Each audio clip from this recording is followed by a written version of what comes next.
My wife, the CEO, threw her pen on the floor at the board meeting and said, "Pick it off the ground." The whole tables laughed. I didn't say a word. That evening, my wife called, "I've chosen to sever all contact. Stay away forever." I replied, "You will regret it." By midnight, the company group erupted in panic, as the company value dropped by 95%. 540 missed calls. The conference room smelled like fake confidence and overpriced cologne with just a hint of desperation masquerading as ambition. You know the type of place. Mahogany table that probably cost more than a sedan. Leather chairs that squeaked every time someone shifted their weight to check their Rolex, and a view of the city skyline that screamed, "We're important." Louder than a motivational poster at a used car dealership. I was sitting in my usual spot, the one closest to the door, which I'd long ago accepted was the corporate equivalent of the kids' table at Thanksgiving. My wife, Clara Jennings, sat at the head of the table like she was born there, which honestly she might as well have been. The woman could make a throne out of a folding chair and still look like she was judging your entire bloodline. Clara was in full Queen of Wall Street mode today, which meant her blazer was sharp enough to cut glass. Her hair was pulled back so tight I wondered if it gave her migraines. And her expression suggested she'd rather be literally anywhere else, but was contractually obligated to tolerate our existence. This was the quarterly report meeting for Jennings & Company, the tech consulting firm that bore her family name and my blood, sweat, and about 7 years of unpaid labor. But hey, who's counting? Oh, right, me. I'm always counting. I was there for one reason and one reason only. Because I built the company's entire tech backbone. Every server, every algorithm, every automated system that made this place run smoother than Clara's PR-approved smile. Did I get credit for it? Sure. In the same way the guy who invented the intermittent windshield wiper got credit, technically acknowledged, never actually celebrated, and definitely not compensated appropriately. But Clara had assured me early on that equity in marriage is better than equity in business, which I later realized was corporate speak for "I'm not putting your name on anything." Around the table sat the usual suspects. There was Richard Peaton, the CFO, who looked like he'd been born in a Brooks Brothers and sustained himself purely on black coffee and the tears of interns. Next to him was Diane Kowalski, VP of Operations, who had the personality of a spreadsheet and the warmth of a tax audit. Then there was Marcus Chun, the marketing director, who spent more time perfecting his Instagram aesthetic than actually marketing anything. And finally, Clara's personal assistant, Bethany, who had mastered the art of laughing at her boss's jokes approximately 0.3 seconds before anyone else to maintain job security. Clara was midway through the quarterly report, rattling off numbers that meant the company was doing well, thanks to the system I'd built that basically ran itself at this point when it happened. Her platinum pen, the one she'd special ordered from some boutique in Manhattan that probably charged by the letter for engraving, rolled off the glossy surface of the table. It tumbled in slow motion, like a dramatic scene in a movie where everyone knows something terrible is about to happen, but can't look away. The pen hit the carpet with the softest little thud and rolled naturally directly toward my shoe. The room went quiet. Not the thoughtful kind of quiet, but the someone just ripped one in an elevator kind of quiet. Clara's eyes, those ice blue weapons of mass destruction, tracked the pin's journey, and then landed on me. Not near me, not in my general direction. On me, like a sniper locking onto a target. "Pick it up," she said. 2 words, just 2 simple words. But the way she said them, like I was the help, like I was some random dude who'd wandered in off the street instead of her husband of 8 years who built the very platform she was using to present her little PowerPoint. Made my jaw clench so hard I thought I might crack a mare. The entire boardroom froze. Richard's coffee cup stopped halfway to his mouth. Diane's fingers hovered over her keyboard. Marcus looked like he was trying to decide if he should film this for LinkedIn or pretend he was suddenly very interested in the ceiling tiles. Then they laughed. Not nervous laughter, not "oh wow, that was awkward" laughter. Full-on knee-slapping, tears in the eyes laughter. Bethany snorted like a malfunctioning printer, which triggered another wave of giggles around the table. Even Richard, who I'd never seen smile in 3 years, was grinning into his coffee like he'd just witnessed the funniest thing since his portfolio doubled. I looked at the pen. I looked at Clara. I looked at the faces around the table, all of them waiting to see what I'd do. Part of me, the petty, vindictive part that had been taking notes for years, wanted to kick the pen under the table and watch her dive for it in her 1,000 heels. Another part of me, the part that still had to sleep in the same house as this woman, knew that would only make things worse. So, I did what I'd become embarrassingly good at over the years. I smiled politely, bent down, picked up the pen, and placed it gently on the table in front of her. "There you go, Your Majesty," I said, keeping my tone light and my smile plastered on like I was auditioning for a toothpaste commercial. That just made them laugh harder. Marcus actually slapped the table. Diane covered her mouth, but her shoulders were shaking. Richard muttered something that sounded like domesticated under his breath, which earned him a sharp look from Clara, but not sharp enough to make him take it back. Bethany had to excuse herself because she was laughing so hard she was crying, which I personally thought was overkill, but what do I know about performative corporate siffy? Clara took the pen without a word, without even a nod of acknowledgement, and continued her presentation like nothing had happened, like she hadn't just publicly reduced her husband to the status of a foot tool in front of the entire executive team. Like this was just another Tuesday in the glamorous life of Clara Jennings, CEO extraordinaire. But here's the thing about humiliation. It has a funny way of clarifying things. As I sat there listening to her drone on about projected growth and market penetration and synergistic partnerships, I felt something shift inside me. Not anger, not even hurt, something colder, something more focused inside. Even as my face maintained that same pleasant smile, I knew something with absolute certainty. Something big was about to break. And it wouldn't be me this time. I'd spent years building systems, creating fail-safes, embedding back doors into code that only I understood. Clara thought she owned this company. Thought she owned me. But you can't own what you don't understand. And she'd never understood what I'd built. She'd never cared to learn. So I sat there nodding at the appropriate moments while my mind raced through lines of code, access points, and one particular function I'd buried deep in the architecture years ago. A little insurance policy I told myself I'd never use. Turns out never is a pretty flexible timeline. The ride home in Clara's Mercedes was a masterclass in awkward silence. The kind that makes you want to turn the radio up to 11 just to have something, anything, to fill the void. But Clara had turned the radio off the moment we got in the car, which I'd learned over the years meant she was either furious, scheming, or both. Probably both. The leather seats, which normally smelled like luxury and success, today smelled like tension and the lingering ghost of her perfume. Something French and expensive that probably cost more per ounce than I'd spent on groceries last month. She was texting someone, her thumbs flying across her phone screen with the intensity of a court stenographer during a murder trial. I tried to sneak a glance at who warranted such urgent attention, but she angled the phone away like I was trying to steal state secrets. For all I knew, maybe I was. Could have been her PR manager. Could have been her personal trainer. Could have been Lucifer himself confirming their weekly brunch plans. With Clara, you never really knew who was in her inner circle on any given day. Her contacts list probably had more turnover than a fast food joint. I cleared my throat, deciding to be the bigger person. So, I think that presentation went well, I said, going for casual and landing somewhere around desperate. The Q3 numbers were solid. The new client acquisition metrics were particularly. She held up one finger without looking at me. One finger, the universal symbol for shut up. I'm busy with important things, and you are not an important thing.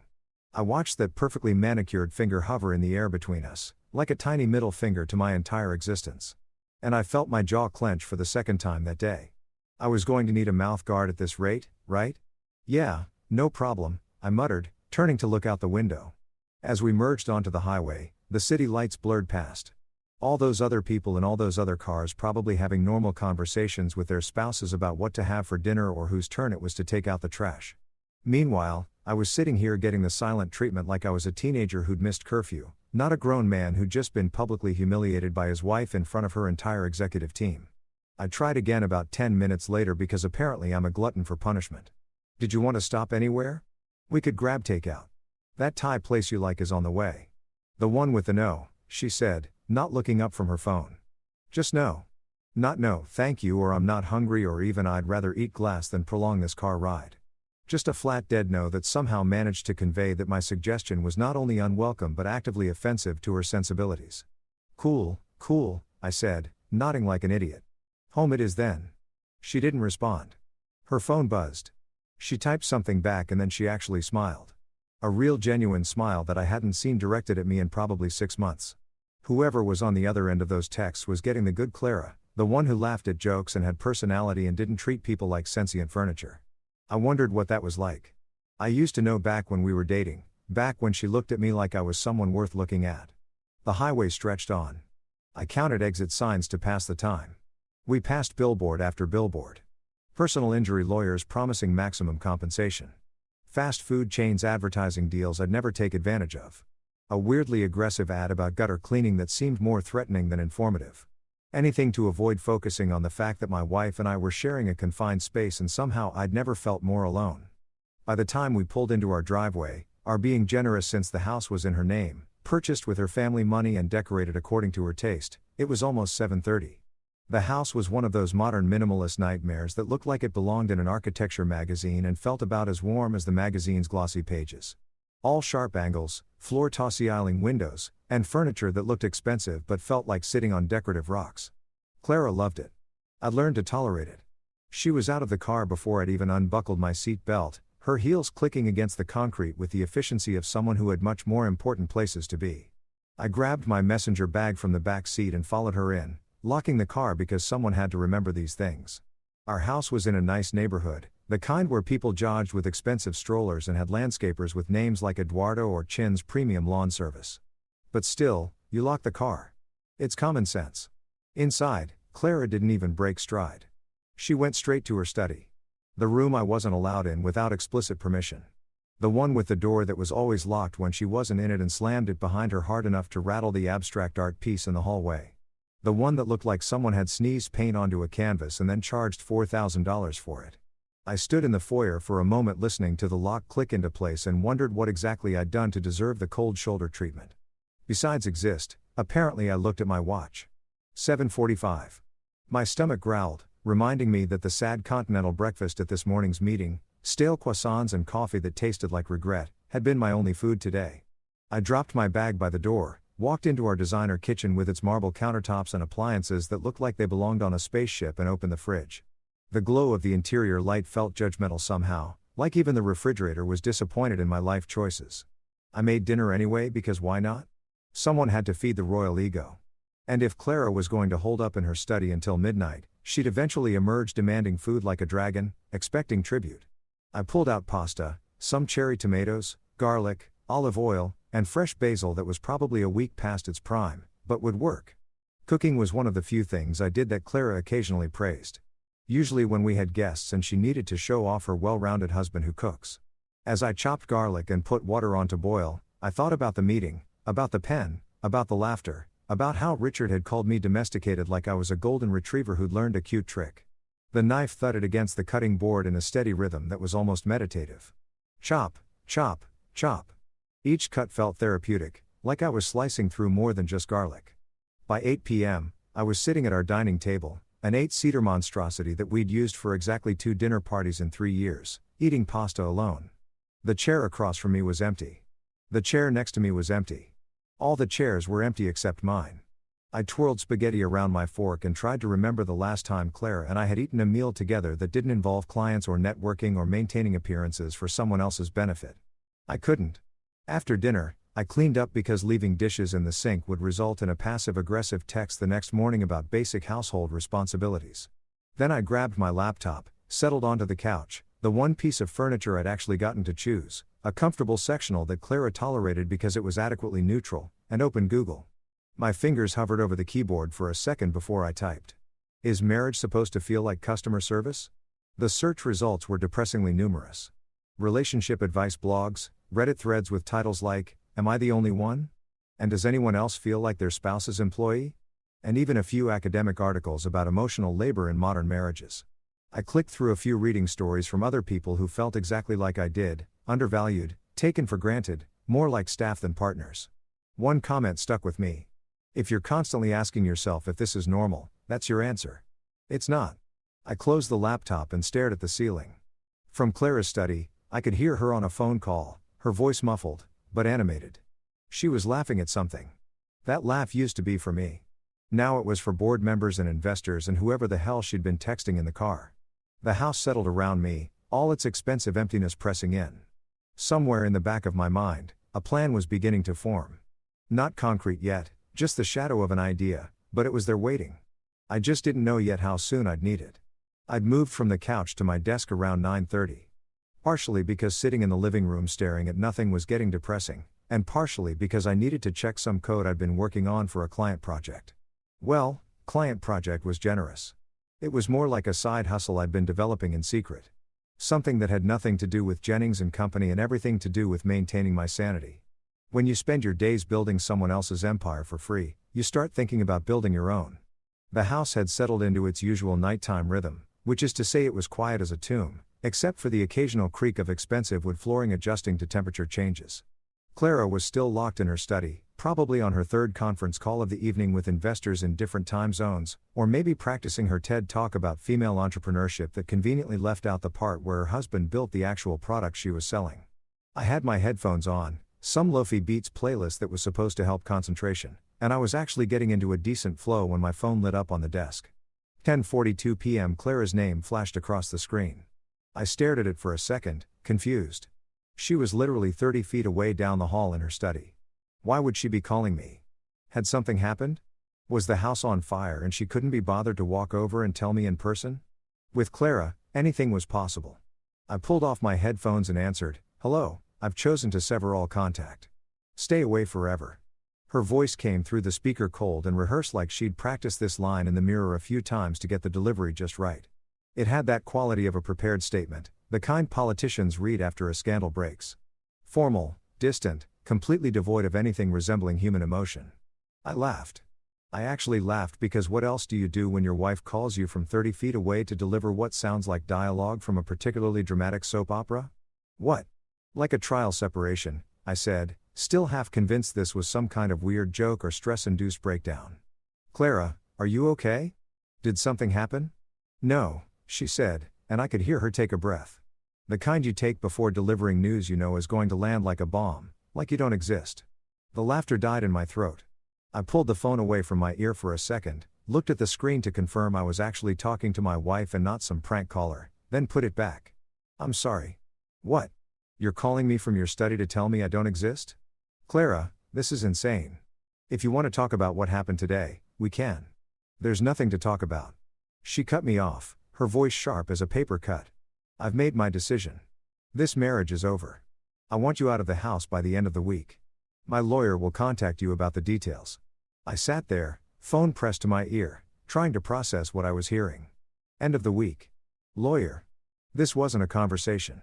It was a corporate termination. She was firing me from our marriage like I was an underperforming employee who'd failed to meet quarterly expectations. Part of me wondered if she had a PowerPoint presentation prepared for this too, complete with pie charts showing the decline of our relationship metrics over time. "So that's it," I said, keeping my voice level even though my heart was doing this weird thing where it felt like it was beating both too fast and too slow at the same time. 8 years and you're ending it with a phone call while you're in the next room. You can't even look at me. "I don't need to look at you," she said, "this isn't a discussion. It's a notification." A notification like I was some app on her phone she was deleting to free up storage space. I felt something cold settle in my chest, replacing whatever remnants of affection or loyalty or stupid hopeful optimism I'd been clinging to. It was a strange feeling like watching something die in real time and realizing you didn't feel sad about it. You felt relieved. Relieved that you didn't have to pretend anymore. Relieved that the shoe had finally dropped after hovering overhead for months, maybe years. I paused, let the silence stretch between us. In the background of her call, I could hear her shifting in her leather desk chair, probably checking her watch, calculating how much time this tedious conversation was taking away from more important matters. When I spoke again, my voice was calm. Too calm. "Okay," I said simply. I could almost hear her blinking in surprise on the other end. She'd probably expected tears or begging or anger, some kind of emotional reaction she could later describe to her friends over brunch as proof that I was unstable or difficult. Instead, I gave her nothing. "Okay," she repeated, suspicious. "Yeah, okay. If that's what you want, that's what you'll get." I leaned back in my chair, looking at the lines of code on my screen. Beautiful, logical, predictable code. Unlike people, code did exactly what you told it to do. "But you might want to keep your phone charged tonight." There was a beat of silence. "What's that supposed to mean?" "Nothing," I said, and I could hear the smile in my own voice, even though I wasn't entirely sure when it had appeared. "Just general life advice. You never know when something important might come up. Would hate for you to miss it." "Are you threatening me?" Her voice went up an octave. That carefully controlled CEO persona cracking just enough to let some actual emotion through because if you think you can threatening you Clara please. "I'm just saying it's a good idea to stay connected. You're a busy woman. Important calls to take, emergencies to handle, that sort of thing." I was being deliberately vague, which I knew would drive her crazy. Clara hated not being the smartest person in the room. Hated not understanding exactly what was happening at all times. "Anyway, thanks for the heads up about the whole divorce thing. Very professional. Very you." "Don't." She started. But I was done. Good night, Clara. Sleep tight. Don't let the bed bugs bite or the market volatility or whatever it is that keeps CEOs up at night. I hung up before she could respond, which felt better than it probably should have. My phone immediately buzzed with a text from her. Probably something scathing about my attitude or my immaturity or my complete failure as a husband. I didn't read it. Instead, I opened my messages, typed out one line, and hit send before I could second guess it myself. You will regret it. 3 words, simple, clean, direct. I watched the delivered notification appear under the message, then switch my phone to do not disturb mode. Let her sit with that for a while. Let her wonder what I meant. Let her call back 50 times if she wanted to. I wouldn't hear it. I turned back to my computer, cracked my knuckles like some kind of hacker in a movie, and opened a folder I'd labeled insurance policy about 3 years ago. Inside were files with names like system_architecture_master_doc and access_protocols original text and most importantly failsafe_fa. Pi. I'd created Failsafe Alpha during the company's second year back when I still believed Clara and I were partners in every sense of the word. It was supposed to be a safety mechanism, a way to protect the company's infrastructure if we ever got hacked or if someone tried to steal our proprietary systems. I'd buried it deep in the code. Told Clara it was standard security protocol and she nodded without understanding a single word because technical details bored her unless they directly translated to $signs. What I hadn't told her was that Failsafe Alpha had a very specific trigger condition, one that could only be activated by someone with my exact security credentials and knowledge of the system architecture. And what it did when activated wasn't exactly protect the company. It was more like, well, let's call it aggressive restructuring. I opened the file, scrolled through the code, checking connections and dependencies. Everything was still there, still functional, still waiting. The company ran on servers I'd built using software I'd designed with security protocols I'd implemented. Clara owned the name and the client relationships. I owned everything else. She just didn't know it yet. My phone lit up on the desk. Clara calling again, then a text, then another call. I ignored all of it, focused on my screen. There was a certain poetry to this, I thought. She'd call me from 30 feet away to tell me I didn't exist. Soon, I'd show her what happened when the things she couldn't see decided to stop existing, too. I checked the time. 11:47 p.m. Plenty of time before midnight. Plenty of time to make sure everything was ready. I opened a beer from the mini fridge under my desk. A gift from my buddy Marcus, who told me every home office needed one, and took a long drink. Then I positioned my fingers over the keyboard and smiled. Let's see how you like being on the receiving end of a notification, Clara. I poured myself a drink, whiskey, the good stuff I kept hidden in the back of my desk drawer behind old cables, and a user manual for a printer we didn't even own anymore. Clara thought I only drank beer, which was hilarious considering how little she actually paid attention to anything I did. The whiskey was a 12-year-old single malt I'd bought myself last Christmas when Clara had given me a gift card to Best Buy with a note that said, for whatever tech thing you need.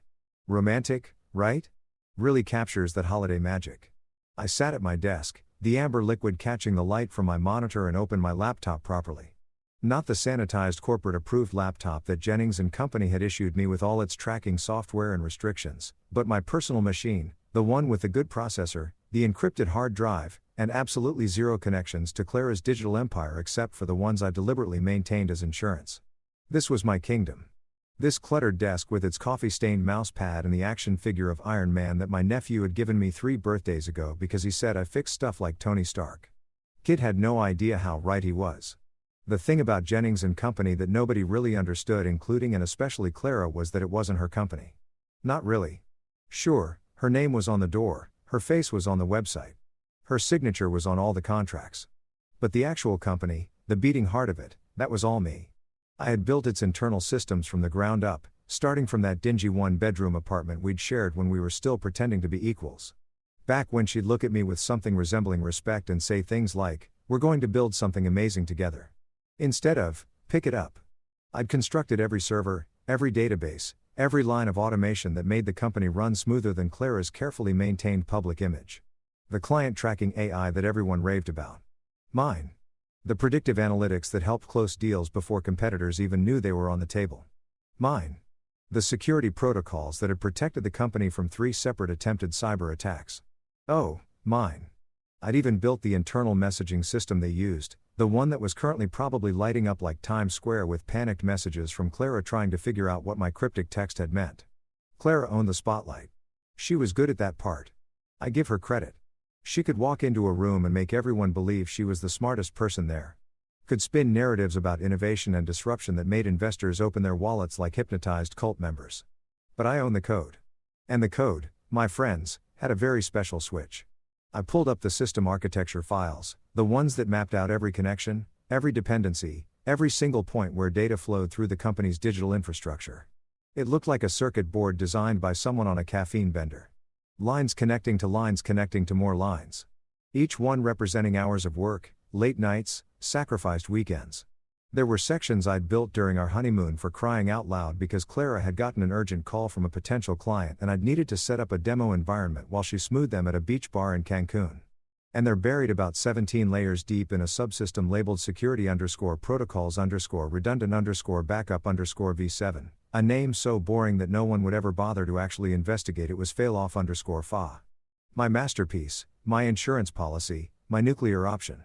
I created it during year 2 of the company back when things were still growing fast and I was naive enough to think Clara would eventually add my name to the incorporation papers like she promised. Let's wait until we're more established. She'd said it looks better to investors if there's a single clear leader. You understand, right?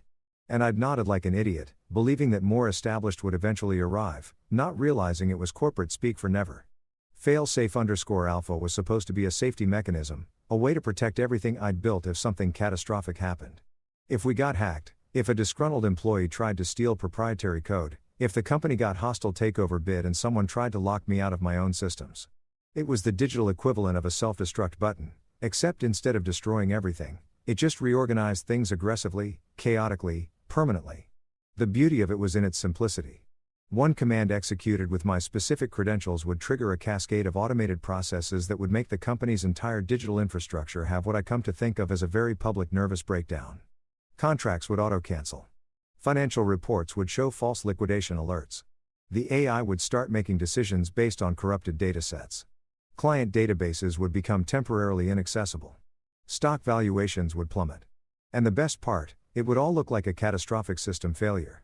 The kind of thing that happens when a company grows too fast and doesn't invest enough in proper IT infrastructure, which ironically was exactly what Clara had done.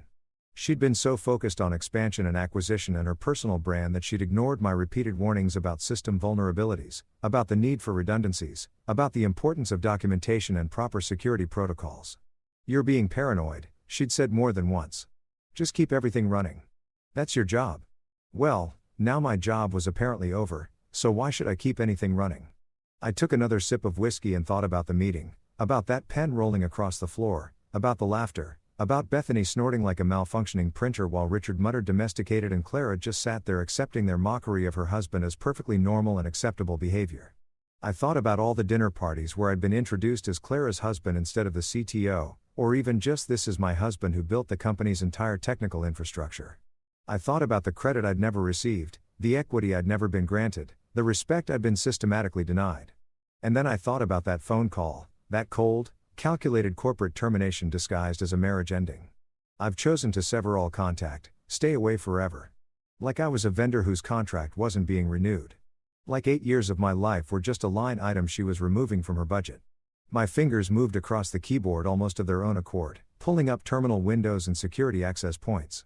I verified my credentials, still active, because of course Clara hadn't thought to revoke my system access. Why would she? She probably assumed I'd just quietly pack my things and disappear like a good little dismissed employee. Maybe send her a fruit basket and a thank you note for the privilege of having served. I checked the company's current status. All systems operational. Servers running smoothly. The automated processes I'd built humming along perfectly, making Clara money while she slept, completely oblivious to how fragile her empire actually was.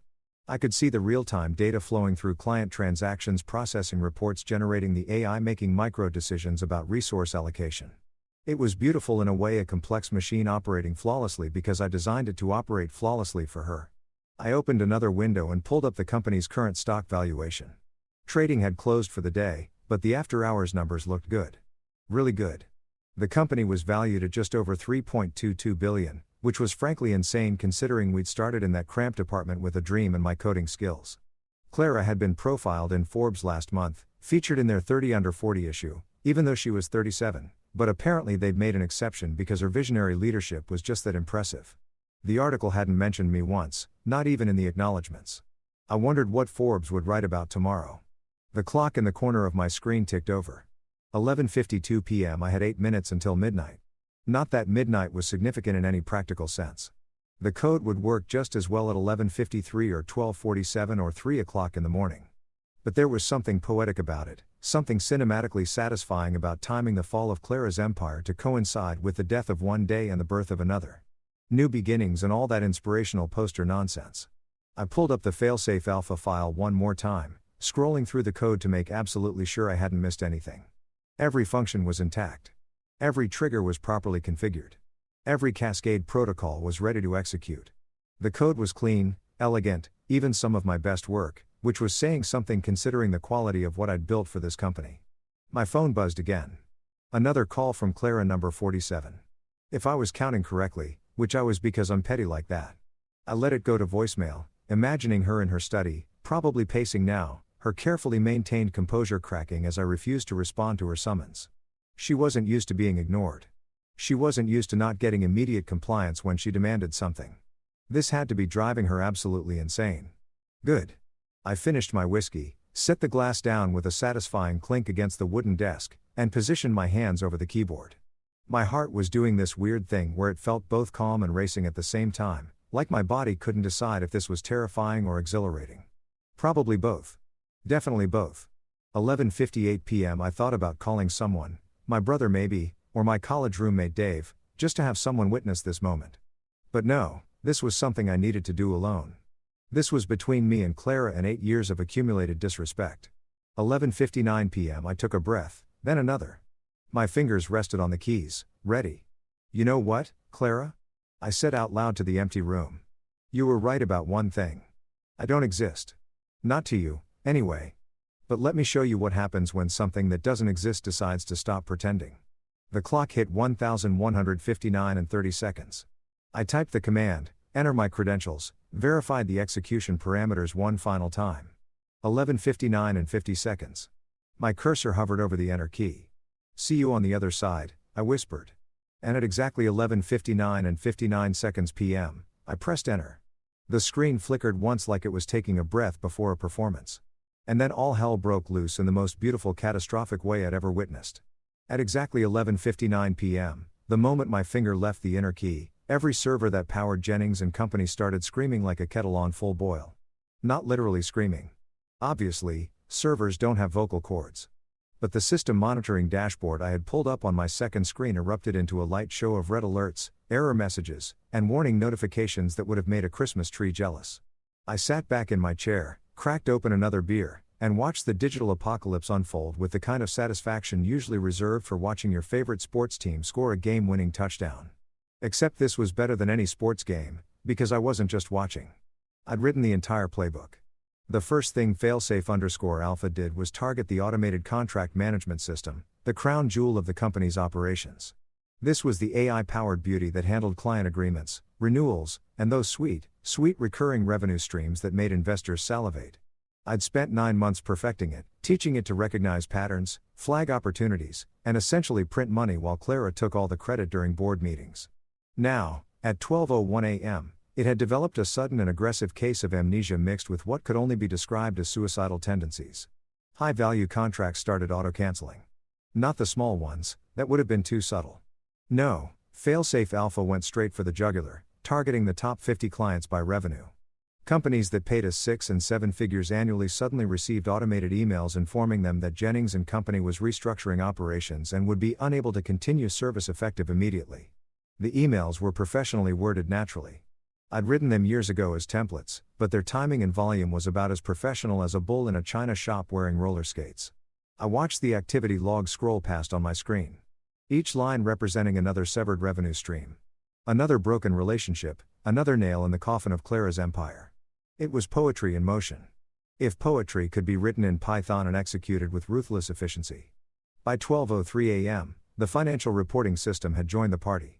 This was the part one was particularly proud of the piece to resistance, if you will. The system started triggering false liquidation alerts, sending automated notifications to investors and board members that the company was entering emergency shutdown protocols. The notifications looked official because they were official.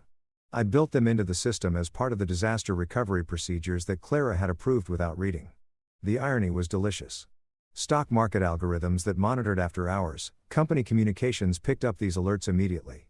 Even though the markets were closed, the automated trading systems that ran 24/7 started adjusting their models, recalculating Jennings and Company's valuation based on what appeared to be a complete corporate meltdown. I pulled up a financial tracking site and watched in real time as the company's theoretical value began to nosedive faster than my faith in marriage. 3.2 billion at 11:59 p.m., 3.1 billion at 12:04 a.m., 2.9 billion at 12:06 a.m. It was like watching a countdown clock, except instead of counting seconds, it was counting Clara's net worth circling the drain. By 12:07 a.m., the client database had decided to take an unscheduled vacation. Not deleted. I wasn't a monster, just temporarily encrypted with a key that only I possessed to anyone trying to access it. The system would report catastrophic data corruption and recommend immediate IT intervention. The kind of IT intervention that would cost millions and take weeks, assuming they could find someone who understood my architecture well enough to even attempt repairs.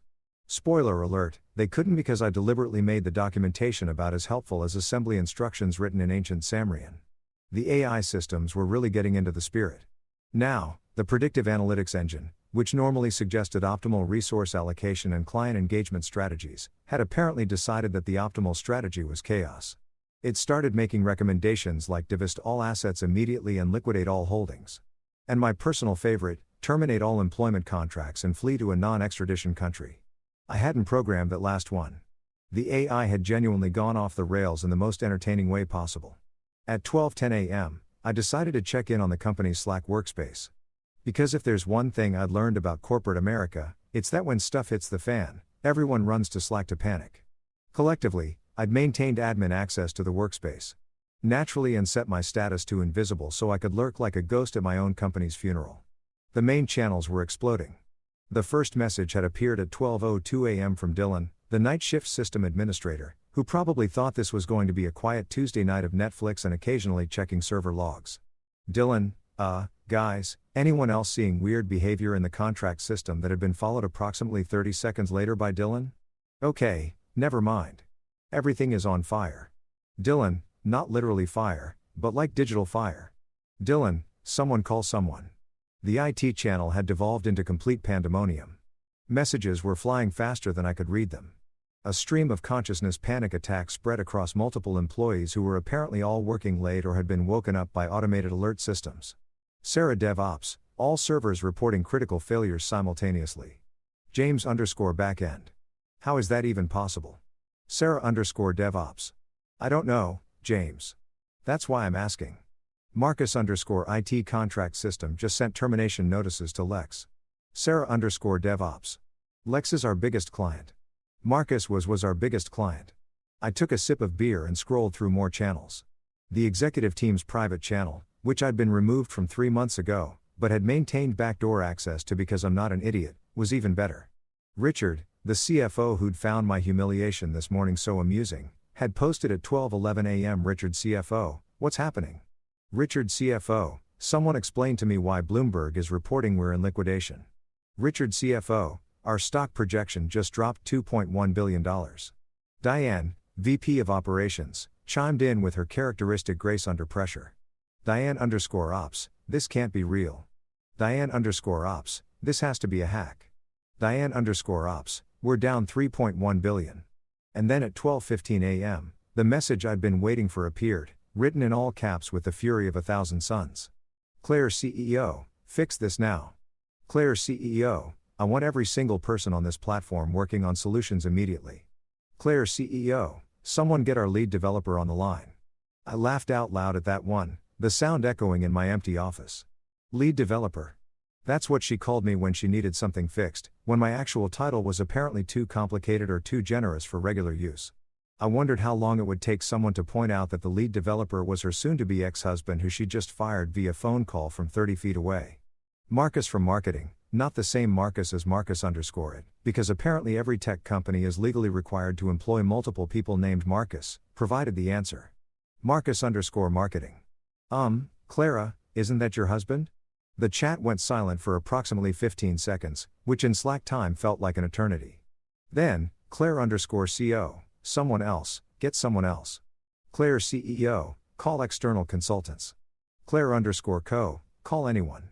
Richard CFO, we're down 95% market cap in 17 minutes. I checked the financial tracker again. He wasn't exaggerating.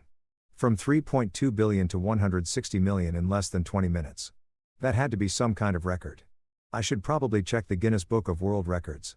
See if there was a Category 4 fastest destruction of a tech company by a scorned spouse. My phone, which I'd left on Do Not Disturb, showed 73 missed calls.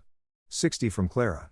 The rest distributed among various board members and executives who'd somehow gotten my personal number and were presumably calling to either beg for help or threaten legal action. Maybe both. I ignored all of them, far too invested in watching the Slack drama unfold. At 12:17 a.m., someone, I think it was one of the junior developers, made the mistake of asking the question everyone was thinking. Kevin_dev, could this be an inside job? The chat exploded again. Everyone had theories: disgruntled former employees, corporate espionage, Russian hackers, Chinese intelligence. One person suggested it might be aliens, which honestly wasn't the worst theory I'd heard tonight. But then Dylan, bless Dylan, who'd been frantically trying to stop the digital bleeding for the past 15 minutes, posted something that made me sit up straighter. Dylan, all the core processes are being terminated by authenticated admin credentials. Dylan, these aren't external attacks. Dylan, someone with Godl access is doing this from inside the system. Sarah DevOps, who is Godl access? Dylan, according to the logs, only one person. I watched the chat, waiting to see if he'd say it, if he'd connect the dots. Dylan, the original system architect. There was a pause then. Marcus, wasn't that Sarah DevOps? Oh, Clara CEO. Don't you dare say his name. Too late, Clara. Way too late. I opened a new terminal window, typed out one final command, and posted it directly into the company's main Slack channel for everyone to see. It was petty, immature, and absolutely worth it. Hey, maybe try picking it off the ground. Then I revoked my own Slack access, closed my laptop, and leaned back in my chair with the biggest smile I'd had in 8 years. Game, set, match. I made it exactly 47 minutes before my phone achieved what I can only describe as technological sentience and decided to have a complete mental breakdown. Even with Do Not Disturb turned on, the thing kept lighting up on my desk like a possessed Christmas ornament, vibrating so aggressively that it was slowly inching its way across the wood surface like some kind of desperate electronic slug trying to escape its own existence. I'd read somewhere that smartphones could theoretically overheat from excessive use, and I was genuinely starting to worry that mine might achieve nuclear fusion and take out the entire home office. By 1:15 a.m., I'd received 217 missed calls. I know this because I made the mistake of checking, thinking maybe the chaos had died down, and people had accepted their fate with grace and dignity. Spoiler alert, they had not. The call log read like a who's who of corporate America's worst nightmare. Board members, investors, Clara's personal assistant, Bethany, the CFO, Richard, who'd found my humiliation so entertaining just 12 hours ago, and even some numbers I didn't recognize, which meant people were giving out my contact info like Halloween candy to anyone who might possibly be able to fix this catastrophe. There were voicemails, too. So many voicemails. My inbox had apparently reached its maximum capacity at 50 messages and just gave up, which honestly felt like a metaphor for something, but I was too busy being petty to analyze it. I listened to exactly 3 of them before deciding that I valued my sanity more than I valued entertainment. The first was from Richard, sounding like he was having a legitimate panic attack. Pick up, pick up, pick up. I don't care what happened between you and Clara. The company is hemorrhaging value. Like I don't even have a metaphor. It's just bad. Call me back immediately. We'll pay you whatever you want. Name your price. I'm serious. I will personally write you a check right now if you. The message cut off there, presumably because he'd exceeded the time limit. The second was from Diane, VP of Operations, who'd apparently decided that anger was the best approach. I don't know what you think you're doing, but this is criminal. Criminal. We will sue you for everything you have. You'll never work in this industry again. You'll delete. The third was from Clara's mother, Patricia, which was unexpected. Patricia had never liked me. Had made it abundantly clear from day one that her daughter was marrying down by choosing a tech guy instead of a lawyer or a doctor or literally anyone else with a more respectable pedigree. Her message was exactly what I'd expected. I always knew you were trouble. Poor Clara dealing with a vindictive child throwing a tantrum. When she divorces you, she'll take everything. You know, everything. My lawyers will make sure. Delete. Delete. Super delete. By 1:47 a.m., The missed calls had climbed to 392. My phone was no longer vibrating. It was having a full-on seizure. I watched it dance across my desk, buzzing and lighting up in a rhythm that was almost hypnotic. Call from Clara. Call from unknown number. Call from Richard again. Call from someone labeled Jennings Board. Emergency. Call from Clara. Call from another unknown number. It was like watching a slot machine that only paid out in anxiety and professional consequences. I decided this was as good a time as any for a snack break. I walked to the kitchen, leaving my possessed phone behind to have its electronic meltdown in peace. The house was quiet except for the distant muffled buzzing coming from my office, which sounded vaguely like an angry bee had been trapped in a jar. I opened the pantry, Clara's meticulously organized pantry, where everything was arranged by category and color because she'd seen it on some home organization influencer's Instagram, and pulled out a bag of microwave popcorn. The butter lover's kind, because if you're going to watch your ex-wife's empire crumble in real time, you might as well do it with proper snacks. The microwave hummed to life, and I stood there watching the bag expand and rotate, listening to the kernels pop in increasingly rapid succession. There was something meditative about it, honestly. Pop, pop, pop, pop, pop, pop, pop. Kind of like the sound of Clara's net worth disappearing now that I thought about it. When the popcorn was done, I grabbed a beer from the fridge, my third of the night, but who was counting besides me, and headed back to my office. My phone had given up trying to move and was just lying there on the desk, screen flashing desperately. The notification count had stopped updating at 99 plus, which was Apple's way of saying, "Dude, seriously, what is happening in your life right now?" I picked up the phone, scrolled through the recent calls with mild interest while munching popcorn. There were some interesting additions to the list. Now, a number with a New York area code that my caller ID helpfully informed me was from Goldman Sachs Private Wealth Management. A call from someone named Trevor Marks, Wall Street Journal, which presumably meant the Wall Street Journal was already circling like a shark that smelled blood in the water. Several calls from law firms with names that sounded like they cost $1,000 an hour just to pronounce. And Clara. So many calls from Clara. The timestamps told a story of increasing desperation. 12:47 a.m., 12:51 a.m., 12:55 a.m., 102 a.m., 104 a.m., 106 a.m., 107 a.m. That last cluster of 3 calls in 4 minutes suggested she'd progressed from anger to full panic, which made sense given that her $3 billion company was currently worth less than a decent house in San Francisco. At 2 a.m. exactly, I checked my phone one final time before committing to a proper movie night. The missed call counter had reached a beautiful poetic number, 540. 540 calls in just over 2 hours. That averaged out to about 4.5 calls per minute, which honestly seemed excessive even for a corporate apocalypse. I'd crashed one company, not the entire stock market. I turned my phone completely off. Not just do not disturb, but fully powered down and settled on my comfortable couch with my popcorn and beer.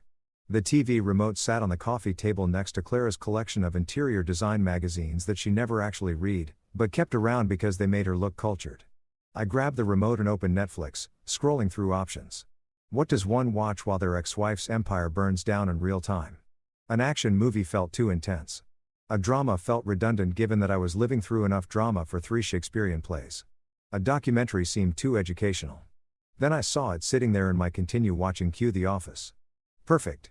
Absolutely perfect. I queued up Season 5 Episode 14, Stress Relief.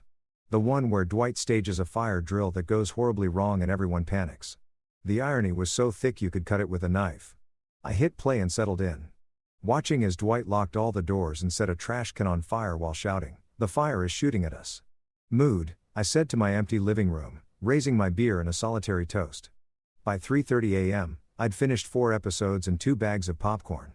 My phone remained blissfully off, sitting on my desk like a deactivated bomb. Somewhere out there, Clara was probably still frantically trying to reach me, mobilizing every contact she had, calling in every favor, desperately searching for someone, anyone who could reverse what I'd done. The mental image of her in her designer pajamas, pacing her study at 3 o'clock in the morning with her perfectly styled hair falling apart and her mascara running brought me more joy than it probably should have. I thought about turning my phone back on just to see how high the missed call counter had climbed. But no, that would ruin the surprise for tomorrow morning. Let the number accumulate. Let Clara and her board and her investors and her lawyers all scream into the void while I sat here in my comfortable clothes, eating junk food and watching Jim Halpert play pranks on Dwight Schrute as the sun started to peek through my windows around 5:47 a.m., painting the sky in shades of orange and pink that Clara would probably describe as uninspired or pedestrian. I pulled up the news on my laptop. I wasn't surprised to see that Jennings and Company's collapse had made headlines, but I was impressed by how fast the media had picked up on it. Tech giant Jennings and CEO suffers catastrophic system failure. Bloomberg: Jennings and CEO loses $3 billion in market value overnight. Wall Street Journal: the fastest corporate collapse in state history. Financial Times: that last one made me laugh out loud. The fastest corporate collapse in state history. They'd probably want to interview me for the behind-the-scenes story. Eventually, maybe I'd write a book. How to Destroy a Billion-Dollar Company in 20 Minutes. A memoir by a guy who was told to pick up a pen. I closed my laptop, stretched, and looked around my office. My space full of my things, free from Clara's minimalist design philosophy and color-coordinated. The sun was fully up now, marking the beginning of what was technically Wednesday, but felt more like the first day of the rest of my life. Outside, birds were chirping. Inside, my phone was off and my conscience was clear. The news could call it the fastest corporate collapse in state history if they wanted. I called it Tuesday. I woke up around 10 a.m. on Wednesday morning, feeling more refreshed than I had in approximately 3 years, which was coincidentally around the time Clara had stopped pretending our marriage was anything other than a business arrangement with occasional awkward dinner parties.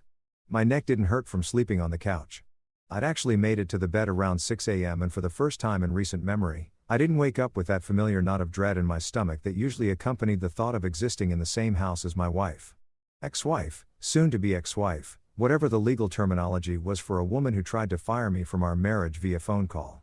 I showered, shaved, and put on my best suit, the charcoal gray Tom Ford that I bought for our 5th anniversary dinner, and that Clara had immediately criticized for being too flashy, even though it cost less than one of her weekly blowout appointments.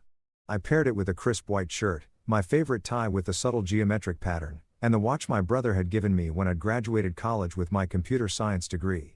The watch was nothing fancy, just a reliable Seiko, but it kept perfect time and hadn't once tried to publicly humiliate me, which made it more valuable than most of the people I'd be seeing today. By 10:47 a.m., I was walking into the Jennings and Company building like I own the place, which technically I kind of did from a built-every system that makes this building function perspective. Even if Clara's name was on all the paperwork, the lobby was chaos incarnate. People were speed walking in every direction like extras in a disaster movie. Their faces painted with various shades of panic and disbelief. The receptionist, a normally unflappable woman named Sandra who'd worked the front desk for 6 years, looked like she'd aged a decade overnight. Her eyes were red-rimmed and she was on the phone with someone saying, "I don't know," over and over again with increasing desperation. She saw me walk in and her eyes went wide. She dropped the phone. Literally just let it fall from her hand while whoever was on the other end kept talking and stared at me like I was a ghost or a bomb or a ghost carrying a bomb. "Hi, Sandra," I said cheerfully, giving her a little wave. "Crazy morning, huh?" She opened her mouth, closed it, opened it again, and then just pointed toward the elevators with a shaking finger. No words, just pointing. I took that as permission to proceed. The elevator ride to the 14th floor, where the main boardroom lived in all its unnecessary marble and mahogany glory, was accompanied by a truly excellent music hack version of Don't Stop Believing, which felt appropriate given the circumstances. I hummed along, checking my reflection in the polished elevator doors. I looked good, rested, maybe even happy. This was going to be fun. The 14th floor was even worse than the lobby. It looked like a bomb had gone off. If bombs were made of paper and existential dread. Documents were scattered everywhere. Coffee cups abandoned on every available surface. And at least 3 people were crying. Not discreet professional crying either. Fulone mascara running, gasping for air, sobbing. A junior analyst whose name I thought was Todd or Brad or some other generic tech bro name was sitting on the floor with his laptop rocking back and forth slightly while staring at a screen. The boardroom doors were closed, but I could hear shouting from inside. Multiple voices, all talking over each other in that special kind of cacophony that only happens when very important people suddenly realize they're not as important as they thought they were. I straightened my tie, plastered on my biggest smile, and pushed open the doors. The scene inside was spectacular. The massive conference table that had witnessed yesterday's pin incident was now covered in laptops, tablets, printed financial reports, and what looked like someone's half-eaten bagel with lox. Papers were everywhere, on the table, on the chairs, scattered across the floor like confetti at the world's most depressing party. The CFO, Richard, looked like he'd aged 20 years since yesterday. His normally perfectly coiffed hair sticking up at weird angles like he'd been running his hands through it repeatedly. His shirt was untucked on one side, and he had the wild-eyed expression of a man who'd just watched his retirement fund evaporate. Diane, the VP of operations, was on her phone, pacing near the windows, her voice shrill enough to probably shatter glass. I don't care what time it is in London. Get them on the phone now. She was still wearing yesterday's clothes, which suggested she'd been here all night, which was both sad and hilarious. Marcus from marketing was slumped in a chair, scrolling through his phone with the defeated posture of someone reading their own obituary. Bethany, Clara's assistant, was crying into a tissue while simultaneously trying to take notes on her iPad, creating what I imagined was a very damp and illegible record of the proceedings. And then there was Clara. She was standing at the head of the table. Both hands pressed flat against the surface like she was physically holding it down to keep it from floating away. Her designer blouse was wrinkled. Her perfect hair pulled back in a messy ponytail that looked more hostage situation than casual chic. And her makeup was smeared in a way that suggested she'd been crying, but was trying very hard to pretend she hadn't been. When she looked up and saw me standing in the doorway, her expression went through about 15 different emotions in 3 seconds. Shock, rage, desperation, hate, and something that might have been hope, but died quickly when she remembered why I was probably there. You, she said, her voice cracking slightly on that single syllable. The room went silent. Everyone turned to look at me. Richard's mouth fell open. Diane stopped mid-sentence, her phone forgotten at her ear. Marcus sat up straighter. Even Bethany stopped crying long enough to stare. Me? I confirmed cheerfully, walking into the room like I was arriving at a garden party instead of a corporate funeral. Good morning, everyone. Beautiful day outside.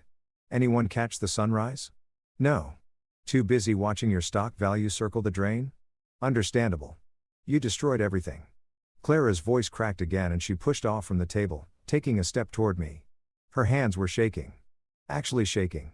I'd never seen Clara lose her composure like this. Not even when we'd lost our first major client in year 1. Not even when her father had died. She'd always been ice cold, perfectly controlled, the queen who never showed weakness.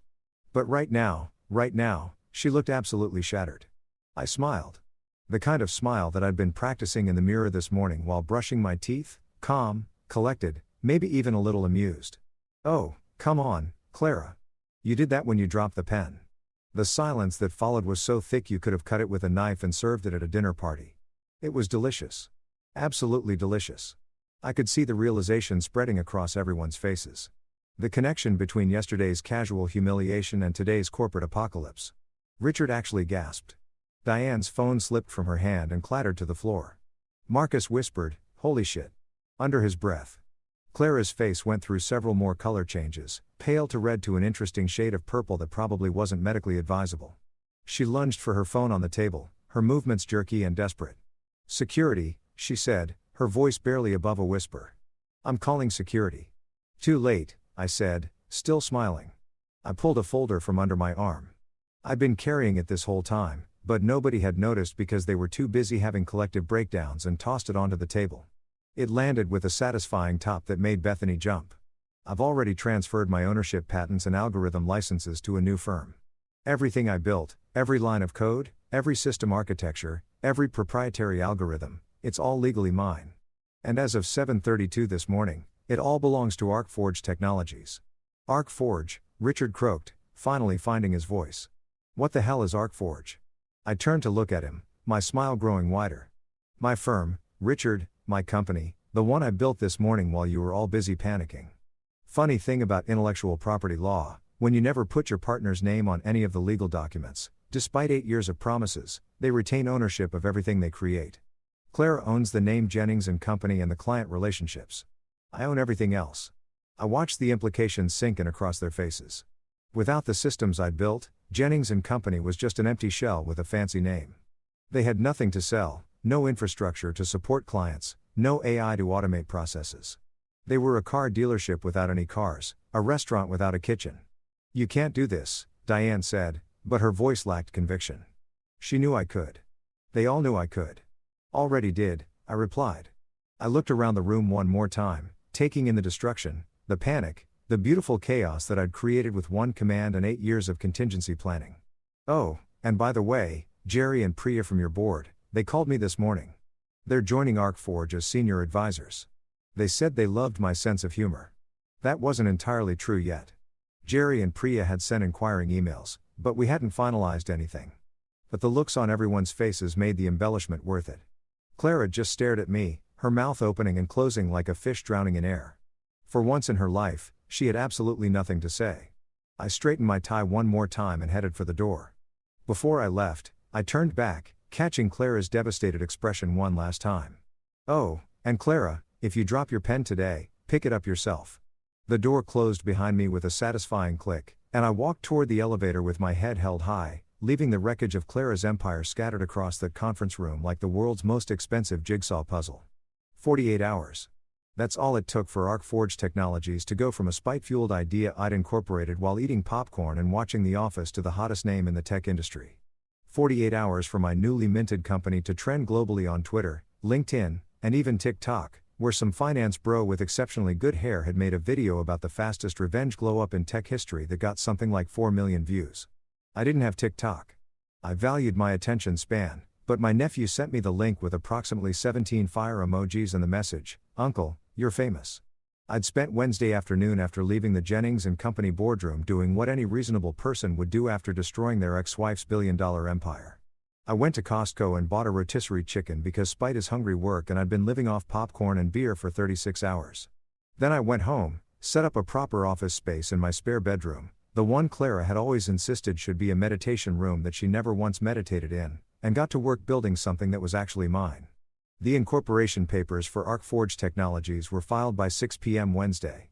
I'd chosen the name during the drive home from Costco, sitting at a red light and eating chicken straight from the container like some kind of caveman entrepreneur. Arc because it sounded tech-forward and also reminded me of an arc reactor from Iron Man, and Forge because I was literally forging a new company from the ashes of my failed marriage. Also, it sounded cool, which matters more than people want to admit when naming companies. By Thursday morning, my inbox looked like it had been hit by a bomb made of opportunity. Investors who'd fled Jennings & Company like rats abandoning a sinking ship were suddenly very interested in having coffee with me. LinkedIn messages were pouring in so fast that the app kept crashing. My phone, which I'd finally turned back on Wednesday night, had accumulated another 200 missed calls, but this time they weren't from Clara's people screaming at me. They were from venture capital firms, private equity groups, and angel investors who apparently love the narrative of scorned tech genius burns down ex-wife's empire and builds new one from the ashes. The first serious inquiry came from Mitchell Sanderson, a VC from Bay Area Capital who'd actually invested in Jennings & Company series bound 3 years ago. His email was delightfully blunt. "I should be mad at you for tanking my investment. Instead, I want to buy you lunch and hear your pitch for ArcForge." Also, that pen line was legendary. My partners have been quoting it all morning. We met at a steakhouse downtown on Thursday afternoon. Mitchell was one of those guys who looked exactly like what you'd expect from a Silicon Valley venture capitalist. Expensive casual clothes that probably cost more than my first car, designer glasses, a watch that could fund a small country's GDP. He ordered a scotch that was older than most college graduates, and got straight to the point. "What you did was either the most brilliant strategic move I've seen in 10 years or completely insane," he said, swirling his scotch like he was in a whiskey commercial. "I'm betting on brilliant." "What's the pitch?" I laid it out for him. ArcForge Technologies would specialize in enterprise AI solutions and custom software architecture. Essentially everything I'd built for Jennings & Company. But better and without the baggage of a CEO who treated me like the help. I owned all the intellectual property, all the algorithms, all the proprietary systems.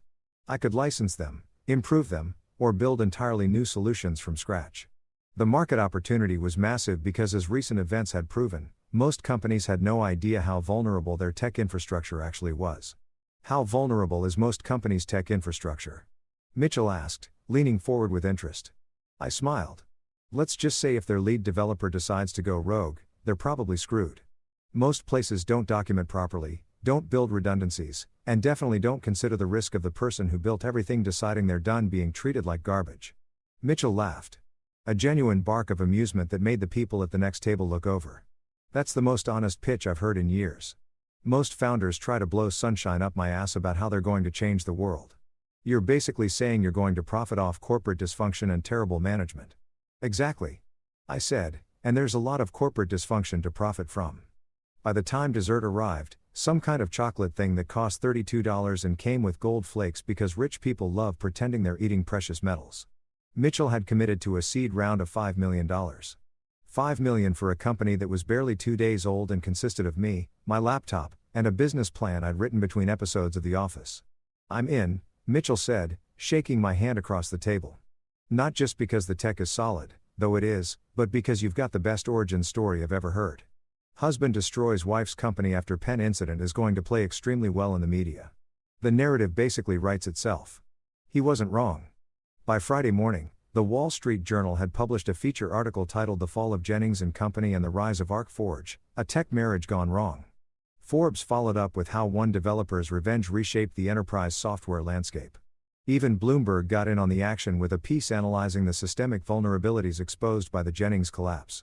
They interviewed industry experts, competitors, and even tried to interview Clara, who'd apparently barricaded herself in her house and wasn't taking calls from anyone except her lawyers and her therapist, presumably in that order.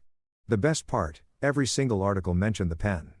That stupid platinum pen had become the symbol of the entire saga. The inciting incident that launched 1,000 think pieces about workplace respect, marriage dynamics and entrepreneurship and the importance of treating your technical co-founders like actual human beings.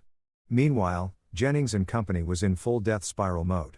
The stock had been delisted from major exchanges after emergency trading halts on Wednesday.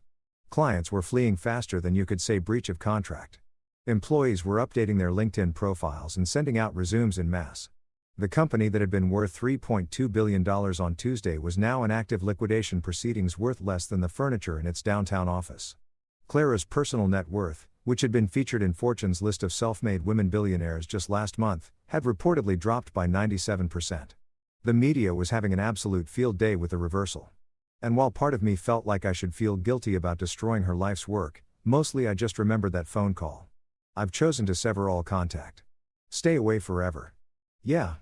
Well, careful what you wish for, Clara. By Friday afternoon, I'd hired my first 2 employees. Jerry Blackwood and Priya Kapoor had been on Jennings & Company's board for 4 years. Both of them sharp, experienced, and apparently more loyal to good technology than to Claire's ego. Jerry was a former CTO at a Fortune 500 company who'd retired early and gotten bored. Priya was a strategic consultant who specialized in corporate turnarounds and had the kind of network that made things happen. They showed up at my house/Prairie office Friday at 2 p.m. dressed business casual and carrying coffee from the Good Cafe downtown. We sat in my living room, the same living room where I'd eaten pasta alone on Tuesday night, and talked strategy. I have to ask, Jerry said after we'd covered the basics of equity splits and role definitions. What's your leadership philosophy? Every company needs some kind of guiding principle. I thought about it for exactly half a second. The answer was obvious, had been obvious since the moment that pen rolled across the conference room floor. I grinned. If you drop your pen, pick it up yourself. Jerry and Priya looked at each other, then burst out laughing. Real, genuine laughter that filled the room and made me feel for the first time in years like I was exactly where I was supposed to be. I love it, Priya said, wiping tears from her eyes. That's going on our website. That's going on business cards. That's going to be our entire corporate culture. Damn right it is, I said, raising my coffee cup. Welcome to ArcForge, where we build great technology and treat people like actual human beings. Revolutionary concept, I know. We clinkied our paper coffee cups together like they were champagne glasses, and I looked around my living room at the beginning of something real, something mine, something that Clara couldn't touch or take credit for or diminish. Outside, the sun was shining. My phone was buzzing with more investor inquiries. And somewhere across town, in a minimalist house that felt more like a museum than a home, my ex-wife was probably sitting in her study, surrounded by lawyers, trying to figure out how her perfect life had imploded in less than a week. I hope she was comfortable. I hope she remembered who built everything she'd lost. And I really hope she'd learned to pick up her own damn pen. 1 week after the fall of Jennings & Company, I was sitting in my new office space on the 23rd floor of a building in the financial district, reviewing contract proposals from 3 different Fortune 500 companies who apparently loved the idea of hiring the guy who just pulled off the most spectacular corporate implosion in recent history. The office wasn't huge, about 1,500 square feet, but it was mine. Actually, mine with my name on the lease, my logo on the frosted glass door, and absolutely zero risk of someone telling me the desk I'd chosen wasn't enough. Speaking of the desk, I'd deliberately chosen the same IKEA model I'd had in our spare bedroom at home. The one Clara had looked at with barely concealed disgust and said made me look like a freelancer working from a coffee shop instead of a serious businessman. It was solid oak, had good cable management, and cost about $300, which meant I could actually afford to spill coffee on it without having an existential crisis about furniture depreciation. I'd paired it with a comfortable ergonomic chair, 2 monitors, and a Spider-Man Funko Pop that my nephew had given me as an office warming gift. The Spider-Man was positioned prominently where clients could see it because if people couldn't handle a CEO who liked comic books, they probably couldn't handle working with me anyway. Jerry had the office next to mine, separated by a glass partition that we could frost for privacy, but usually kept clear because we discovered we both thought better when we could bounce ideas off each other randomly throughout the day. Priya had claimed the corner office with the better view, arguing that as our head of strategic growth, she needed to see the horizon, which Jerry and I suspected was just corporate speak for "I want the nice windows." But we'd agreed because Priya was already bringing in clients faster than we could onboard them. It was around 2:30 on a Tuesday afternoon, exactly 1 week since I'd pressed enter and watched Clara's empire crumble, when our receptionist, Katie, buzzed my desk. Katie was a college student working part-time studying computer science at the State University and had immediately earned my respect by showing up to her interview with a portfolio of side projects and zero tolerance for corporate nonsense. "There's someone here to see you," Katie said through the intercom, her voice doing that thing where it goes up at the end like a question even though it's technically a statement. "She doesn't have an appointment and she won't give her name, but she seems intense." I glanced at my calendar. Nothing scheduled for another hour. "Did she say what it's regarding?" "No. She just asked if you were in and then kind of stood there staring at the door like she's trying to decide whether to come in or burn the building down." Jerry, who could hear the conversation through our open petition, looked up from his laptop and mouthed Clara with raised eyebrows. I shrugged, but my gut told me he was probably right.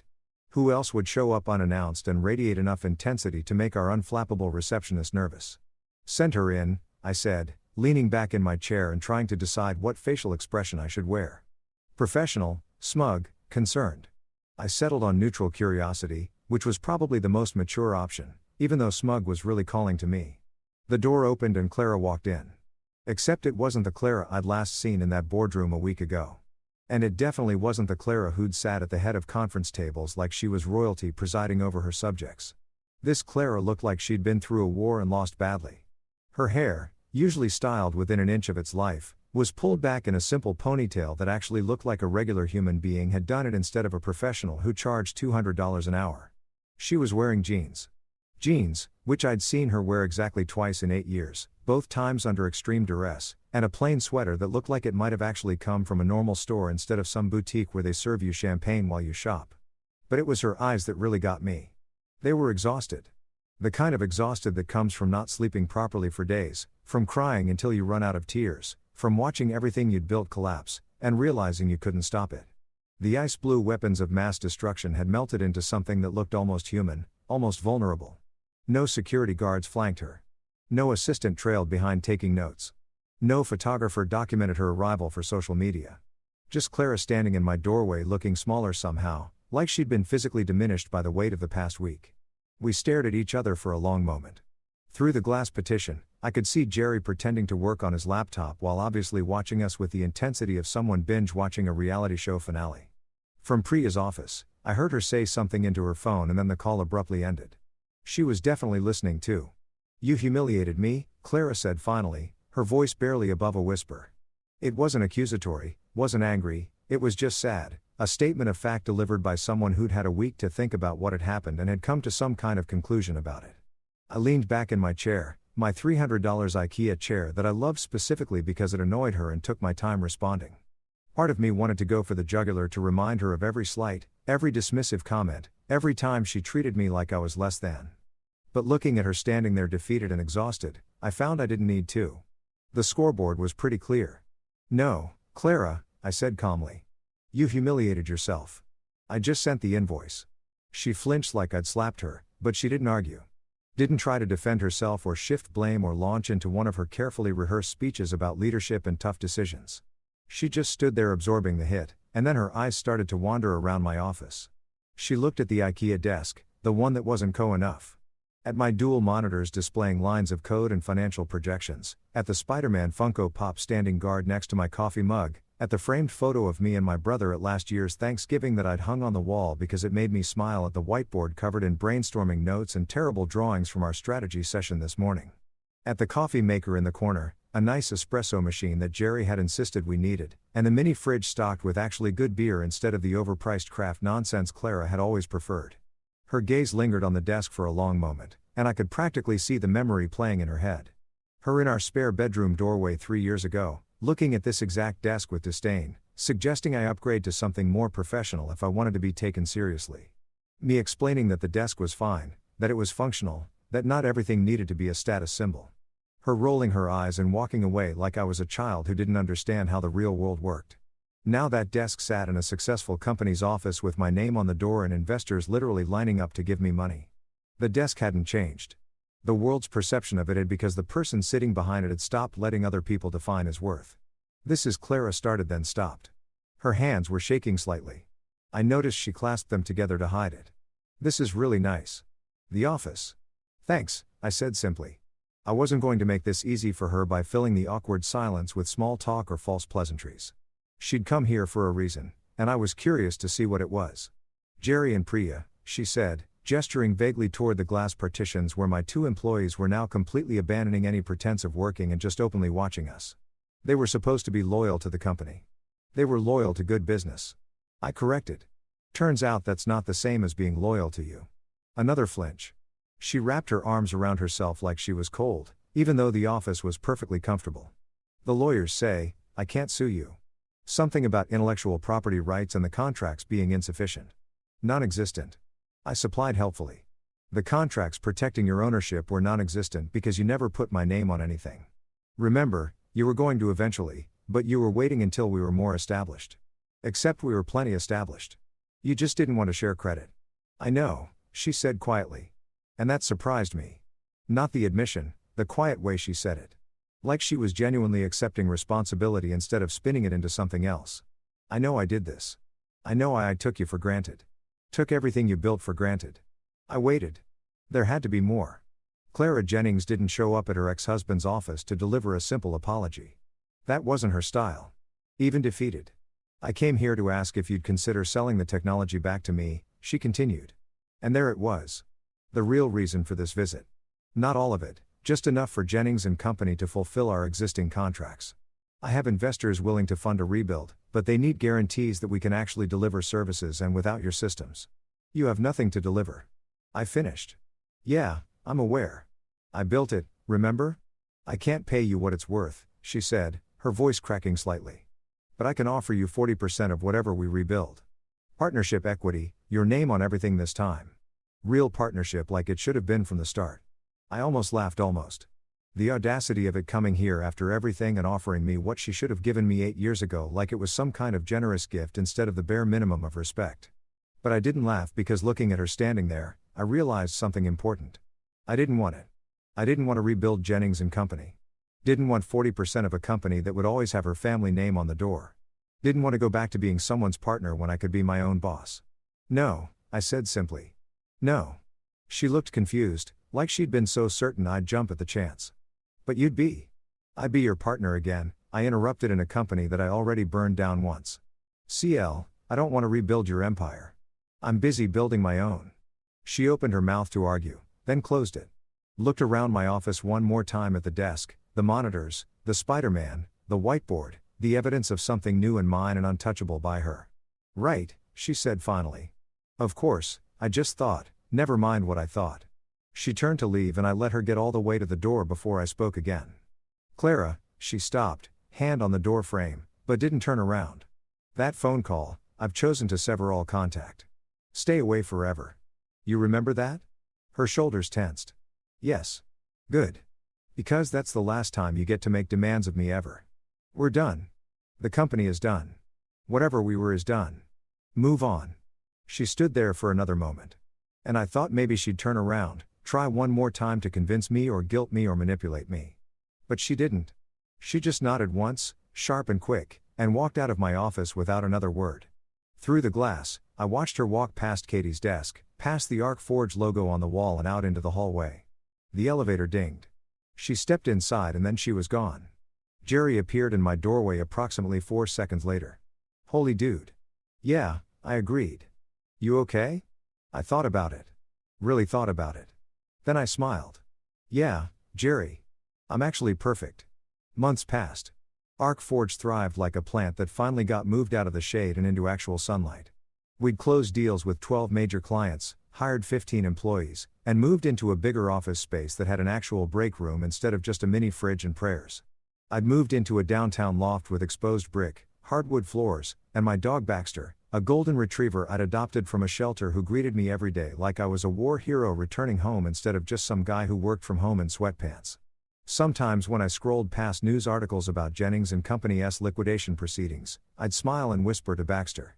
Told her she'd regret it. Buddy, he'd wag his tail in solidarity because dogs are excellent at supporting petty vengeance. People asked me if I missed her. Friends, family, that one nosy barista at my regular coffee shop who felt entitled to my life story because I tipped well. I perfected my response. Sure, like I missed dial-up internet. Freedom tasted like espresso and payback. And somewhere in a dusty corporate corner, a platinum pen still waited for someone else to pick it up. Not my problem anymore. My rich wife, the CEO, slapped me in front of my friends and kids, claiming she's the new man in charge. 5 minutes later, my lawyer arrived as I taught her a painful lesson she'll never forget. You know what they say about hindsight being 20/20?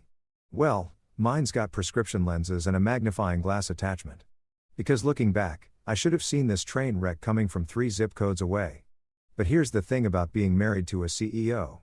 You get real good at pretending everything's fine while your world slowly turns into a corporate hellscape disguised as a backyard barbecue. So there I was playing the beautiful house husband on what was supposed to be a chill Saturday afternoon. Just me, some friends, our 2 kids, and enough ribs to feed a small army. Nothing fancy. Paper plates, plastic cups, and that fancy-ass potato salad from Whole Foods that I pretend I made from scratch. The kind of gathering where everyone's supposed to relax, kick back, and remember what it feels like to be human instead of walking LinkedIn profiles. Micah, my 10-year-old, was doing that thing kids do where they chase bubbles like they're hunting unicorns. All serious concentration and flailing arms. The kid's got my stubborn streak, but, thankfully his mom's coordination, so he was actually catching some. Rowan, 7 and twice as dramatic as a Broadway musical, was providing color commentary for every bubble that got away. Dad, that one was huge. It was like the size of my head. Did you see it? Did you see it? Yeah, buddy. I saw it. Hard to miss a soap bubble when you're standing 3 feet away. Quinn and Leo were doing their best impression of adults, nursing beers, and talking about fantasy football like it actually mattered. Quinn's one of those guys who thinks knowing every stat from 1987 makes him a sports genius, while Leo just nods along because he's too polite to tell Quinn that nobody cares about his draft picks. They're good guys, though. The kind of friends who show up when you need them and don't ask too many questions when your life starts looking like a reality TV show. I was in my element, honestly. Spatula in hand, apron that said Grill Sergeant. A Father's Day gift from Micah that I wore unironically.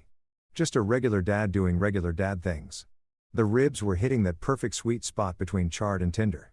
The kind that makes you forget you ever considered being vegetarian. I was mentally calculating whether I'd made enough when I heard the click-clack of designer heels on our brick pathway. Enter Sloane Mercer.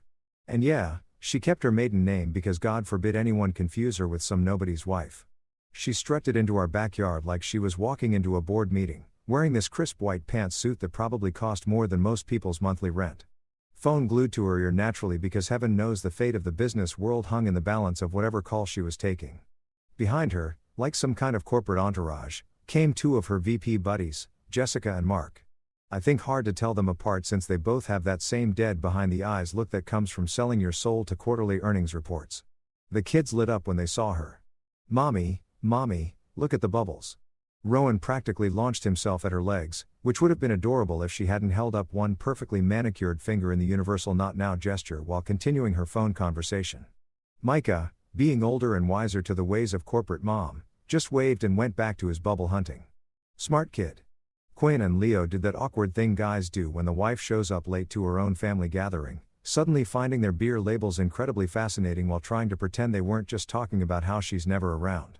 The VP brigade immediately flanked her like Secret Service agents, creating this little corporate bubble in the middle of what was supposed to be a family cookout.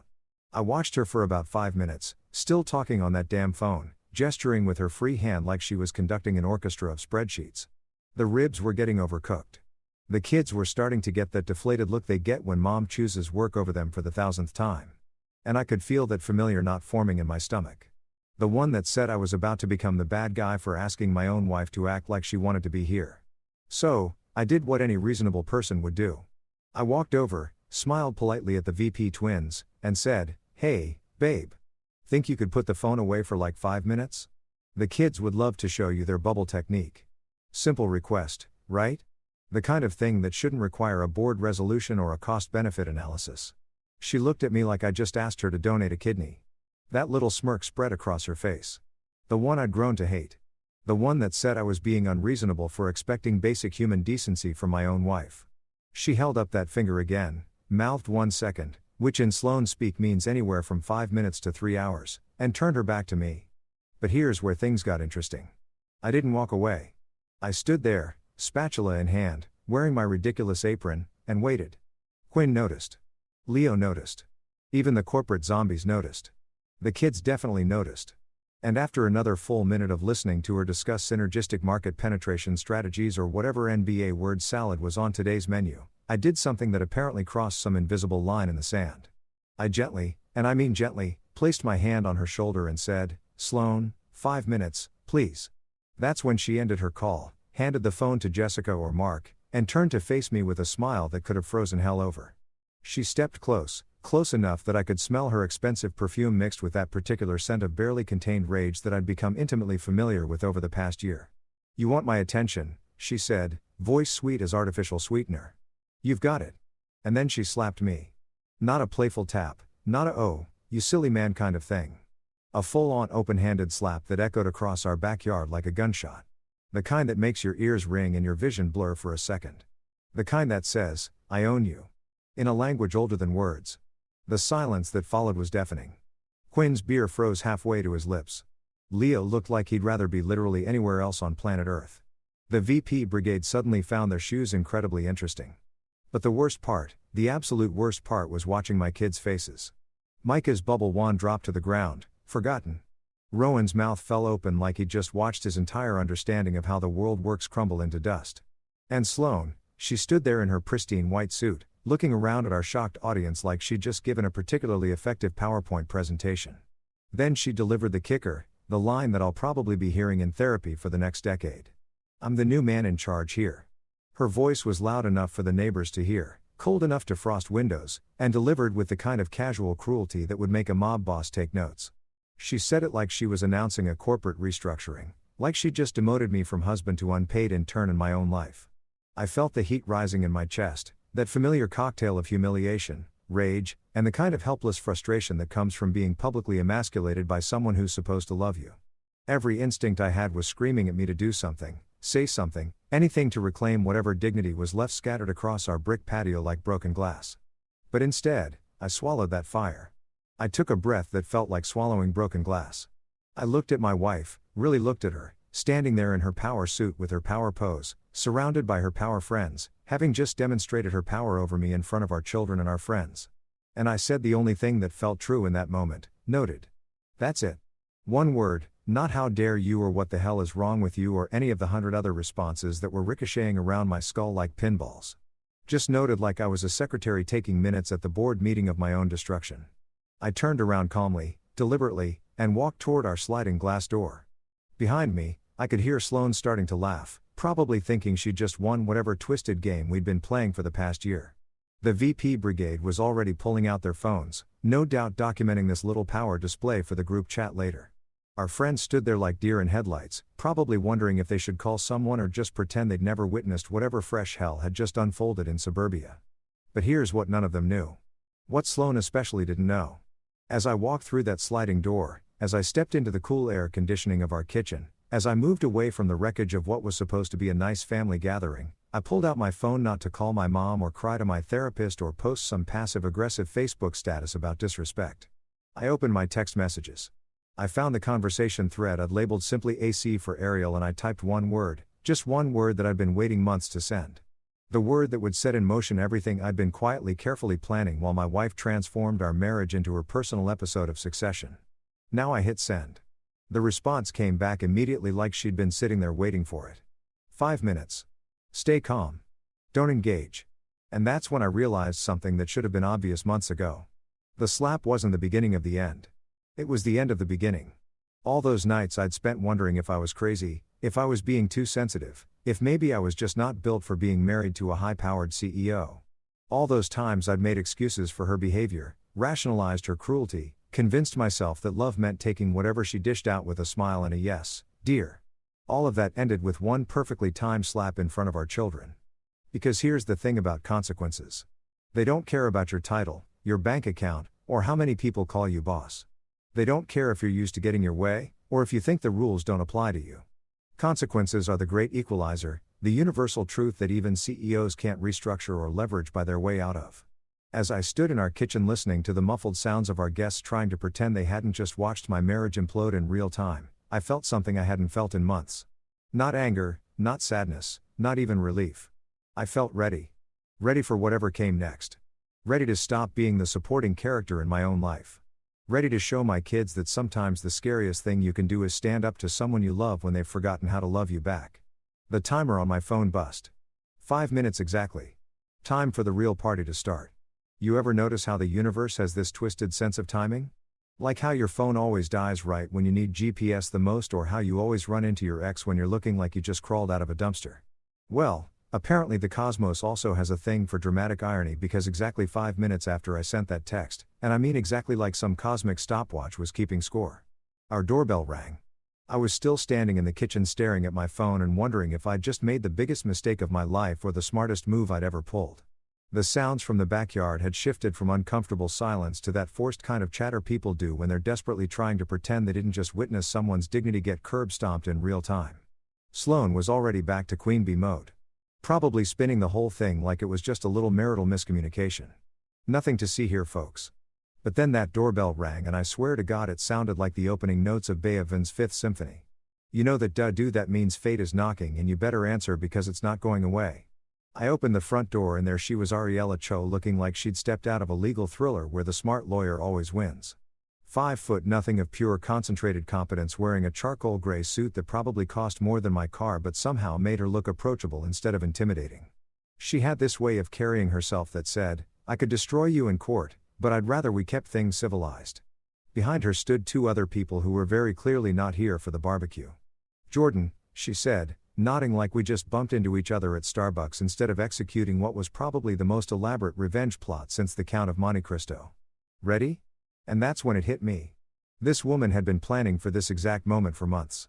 While I'd been agonizing over whether I was overreacting, whether I should just suck it up and deal with Sloane's increasingly toxic behavior, Ariella had been building a legal fortress. She told me to document everything, save everything, keep records of everything.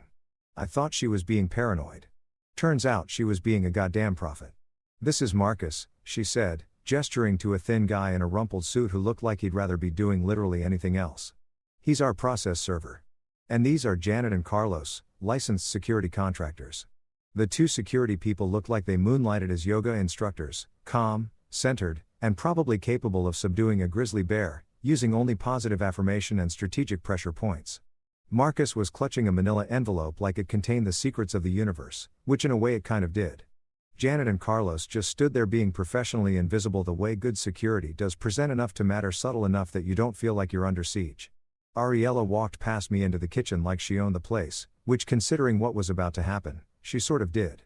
She set down this perfectly organized stack of folders on our kitchen island, the same island where Sloane usually dumped her work papers and takeout containers like she was marking territory. The irony wasn't lost on me. "Emergency protection order," she said, tapping the first folder like she was reading a grocery list. "Board adopted conduct clause enforcement." Tap on the second folder in a notarized letter from a majority block of Mercer Dynamics investors. Tap on the third. Her voice was soft, conversational, like she was explaining how to make pancakes instead of describing the complete nuclear annihilation of my wife's current existence. Through the sliding glass door, I could see Sloane holding court on our deck, gesturing with her hands while the VP brigade nodded along like bobbleheads. She was probably explaining how she'd just established boundaries or demonstrated leadership or whatever corporate speak she used to justify treating people like garbage.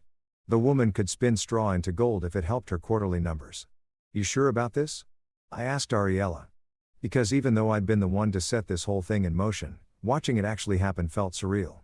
Like ordering a pizza and then being surprised when someone shows up with food. She looked at me with those sharp, dark eyes that had probably terrified opposing counsel in courtrooms from here to San Francisco. "Jordan, she assaulted you in front of your children and multiple witnesses. She did it loudly, deliberately, and with obvious intent to humiliate. The question isn't whether I'm sure. The question is why you waited this long." Fair point. Brutally fair point. Besides, she added, pulling out her own phone and checking something. The board meeting concluded about 3 minutes ago. The votes have been cast, the decisions have been made, and the corporate machinery is already in motion. At this point, we're not creating consequences. We're just delivering them. That's when I realized the true genius of Ariella Cho. While I've been thinking this was about getting revenge on Sloane, she'd been thinking about it like a chess master planning 12 moves ahead. This wasn't emotional. It was surgical, clean, precise, and probably completely legal in 17 different ways. She nodded to Marcus, who suddenly looked like he'd rather be anywhere else in the continental United States. "Showtime," she said, and I swear she almost smiled. Almost. I watched through the glass door as our little parade made its way to the backyard. Ariella led the way, looking like she was heading to a casual business meeting. Marcus followed, clutching his envelope like it might explode. Janet and Carlos brought up the rear, maintaining that perfect balance of "we're professionals and please don't make this weird." The reaction from the peanut gallery was immediate and beautiful. Quinn's beer stopped halfway to his mouth again. The man was developing a real talent for freeze-frame drinking. Leo actually took a step backward, which was probably smart since he had good instincts about when was about to hit the fan. The VP twins looked like they just realized they were extras in someone else's drama instead of the main characters in their own corporate success story.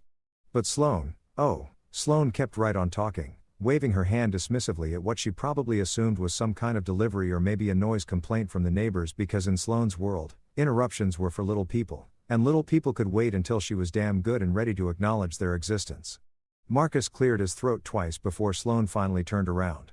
And when she did, when she saw this official-looking guy with his official-looking envelope standing next to my lawyer and two people who were very obviously not here for the potato salad, her expression shifted from mild annoyance to something approaching concern. "Sloane Mercer," Marcus said, and his voice cracked just a little. Poor guy probably wasn't used to serving papers to people who could buy and sell him before lunch. Yes, Sloane's voice had that edge it got when she sensed a threat to her control. The same tone she probably used with subordinates who dared to question her decisions. "You've been served," Marcus said, and thrust that envelope at her like it was radioactive. "Emergency protection order and corporate conduct violation notice." The look on Sloane's face was priceless. Absolutely priceless. It was like watching someone realize they've been playing checkers while everyone else was playing chess. Her mouth opened, closed, opened again like a fish trying to breathe air. The perfectly applied makeup couldn't hide the fact that all the color had drained from her face. Jessica or Mark tried to step forward, probably thinking they could somehow executive assistant their way out of the situation. But Janet and Carlos moved with the kind of casual efficiency that suggested they'd done this dance before. Not aggressive, not threatening, just present. Professionally, unavoidably present. "What is this?" Sloane demanded, her voice getting that shrill quality it took on when reality refused to bend to her will. She was looking at the papers like they were written in ancient Sanskrit, which, considering they were legal documents, they might as well have been.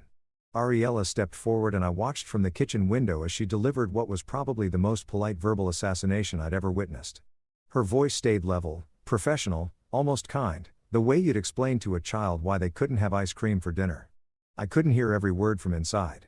But I caught enough to know that Ariella was laying out the facts like she was reading a weather report.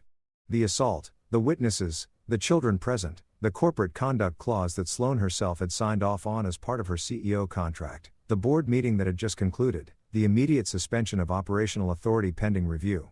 Sloane's phone started buzzing, then Jessica's phone started buzzing, then Mark's, then all three of them were staring at their screens with the kind of horror usually reserved for natural disasters or stock market crashes.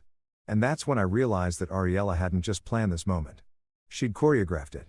The timing, the witnesses, the corporate board meeting happening while Sloane was busy playing power games at a family barbecue. It was like watching a master class in strategic thinking, except instead of business school case studies, the subject was my marriage. From my spot in the kitchen, watching through the glass like I was observing some nature documentary about the mating habits of corporate executives, I felt something I hadn't felt in a long time. Not satisfaction exactly, not revenge. Something cleaner than that. Something that felt suspiciously like justice. Because here's the thing about people like Sloane. They're so used to being the biggest fish in the pond that they forget sharks exist. They get comfortable with their power, careless with their cruelty, confident that their victims will just keep taking it because that's what victims do. But sometimes, just sometimes, the victim has been planning their own comeback. Sometimes they've been documenting every slight, every humiliation, every moment of casual cruelty. Sometimes they've been building their own army, finding their own allies, preparing for the day when enough becomes enough. And sometimes that day arrives exactly 5 minutes after you slap your husband in front of your children. My phone buzzed. Text from Ariella. Phase 1 complete. Stay inside. Let us handle the rest. I looked out at the chaos unfolding on my deck. Sloan arguing with the process server. The VPs frantically making phone calls. Quinn and Leo looking like they'd stumbled into someone else's nightmare. And I felt something that might have been peace. The revolution had begun. And it was 5 minutes ahead of schedule. Here's something they don't teach you in marriage counseling. The most devastating weapon isn't screaming, crying, or throwing dishes. It's paperwork. Cold, calculated, legally binding paperwork that turns your entire life upside down while maintaining the polite fiction that everyone's just following proper procedures. From my kitchen window, I had front row seats to what I was already thinking of as the Sloan Show cancellation edition. And let me tell you, watching a master manipulator realize she's been out-manipulated is better than any Netflix series you've ever binged. The woman who'd spent the last year treating our family like her personal corporate subsidiary was about to get a crash course in hostile takeovers. Ariella had positioned herself center stage on our deck, like she was delivering the keynote address at the conference of well-deserved comeuppances. She held one of those folders, the thick official-looking kind that meant business, and started reading from it like she was announcing the weather forecast, except instead of partly cloudy with a chance of rain. It was mostly screwed with a high probability of consequences. Ms. Mercer, Ariella began, her voice carrying that perfect blend of professional courtesy and barely contained satisfaction that only really good lawyers can pull off. Due to the documented assault that occurred 17 minutes ago in front of multiple witnesses, including 2 minor children, Judge Patricia Navarro has granted an emergency protection order effective immediately. Sloan's face went through about 6 different expressions in the span of 2 seconds. Confusion, disbelief, anger, panic, and finally settling on that particular brand of rage that comes when someone who's used to controlling everything realizes they're not holding the steering wheel anymore. This is ridiculous, Sloan snapped, waving her hands like she could somehow swat away legal documents. This is a private family matter. You can't just we can, Ariella interrupted. And I loved how she didn't even look up from her papers. Assault in front of children ceases to be a private matter the moment it occurs. The temporary no harassment order establishes immediate boundaries for all interactions between you and your husband. Additionally, it sets an emergency co-parenting schedule pending a full hearing, which has been set for next Friday at 9 a.m. I watched Sloan's brain trying to process this information, and it was like watching a computer blue screen in real time. She kept opening and closing her mouth, probably cycling through her usual arsenal of intimidation tactics and finding them suddenly spectacularly useless. Co-parenting schedule, she finally managed to sputter. That's correct, Ariella said, flipping to another page. Supervised visits only for the first week, then structured overnight visits pending completion of court-mandated anger management and parenting classes. All transitions to occur through a neutral third party. The VP brigade, who I was now thinking of as Tweedle incompetent and Tweedle useless, started edging toward the gate like they could somehow escape this corporate nightmare by pretending they were never here. But Ariella wasn't done with her presentation. And honestly, I was starting to think she'd missed her calling as a Broadway performer. Now, she continued, opening the second folder with the flair of a magician revealing the final trick regarding your professional obligations. As you're aware, Ms. Mercer, your CEO contract with Mercer Dynamics includes a comprehensive code of conduct clause, specifically Section 4.7, which addresses public behavior that could negatively impact brand reputation. And that's when I saw it. The exact moment Sloan realized she wasn't just dealing with a marital dispute anymore. This was bigger than our marriage, bigger than our family drama, bigger than whatever power trip she'd been on for the past year. This was about to hit her where it really hurt her precious company. The board conducted an emergency session via video conference approximately 12 minutes ago. Ariella continued, consulting her notes like she was reading a grocery list instead of delivering a professional death sentence. Present were 7 of 9 board members, constituting a legal quorum. The vote was unanimous. Unanimous. I had to bite my lip to keep from grinning. Sloan had spent so much time alienating people, treating them like disposable resources instead of human beings, that when push came to shove, nobody was willing to stand up for her. Not even her own board of directors. Due to the documented assault, witnessed public misconduct, and potential brand liability, your operational authority as CEO is suspended for 14 days pending a full review by the Ethics Committee and Corporate Counsel. Ariella announced, Chief Financial Officer Riley Park will serve as interim signatory for all corporate decisions effective immediately. Sloan's phone buzzed. Then it buzzed again. Then it started buzzing continuously like an angry wasp trapped in a jar. Jessica and Mark's phones joined the symphony of corporate chaos, and I watched all three of them stare at their screens with the kind of horror usually reserved for alien invasion movies. Access revoked, Sloan read from her phone, her voice barely above a whisper. Security alert account frozen, pending review. She looked up at Ariella with an expression that could have powered a small city with pure fury. You can't do this. We didn't do anything, Ariella replied. And I swear there was just the tiniest hint of satisfaction in her voice. The board did this. Your behavior did this. The corporate policies you signed off on did this. We're simply executing pre-existing protocols that were put in place to protect the company from exactly this kind of situation. And that's when the full scope of Ariella's planning became clear. This wasn't just about protecting me or the kids, though that was obviously part of it. This was about using Sloan's own corporate machinery against her. The same policies she'd used to control other people, the same rules she'd bent to her advantage, the same power structures she'd climbed to get where she was, all of it was now being used to clip her wings. The company credit cards have been temporarily suspended, Ariella continued, consulting another paper. Corporate vehicle access has been revoked. The executive travel account has been frozen. And yes, before you ask, that includes the company jet, the VIP concierge service, and the executive assistant pool. Sloan looked like someone had just told her that gravity had been cancelled, and she was expected to figure out flying on her own. Her mouth was opening and closing like she was trying to speak, but no sound was coming out. It was the first time in probably 5 years that I'd seen my wife genuinely speechless. This is temporary, Ariella emphasized. And I appreciated that she was at least pretending to be reasonable. The suspension can be lifted after the ethics review, assuming completion of required courses in compliance with behavioral standards going forward. Required courses. Sloan's voice cracked on the words anger management, executive leadership ethics, and family dynamics counseling. Ariella listed off standard corporate rehabilitation protocol for conduct violations. Nothing personal, just policy.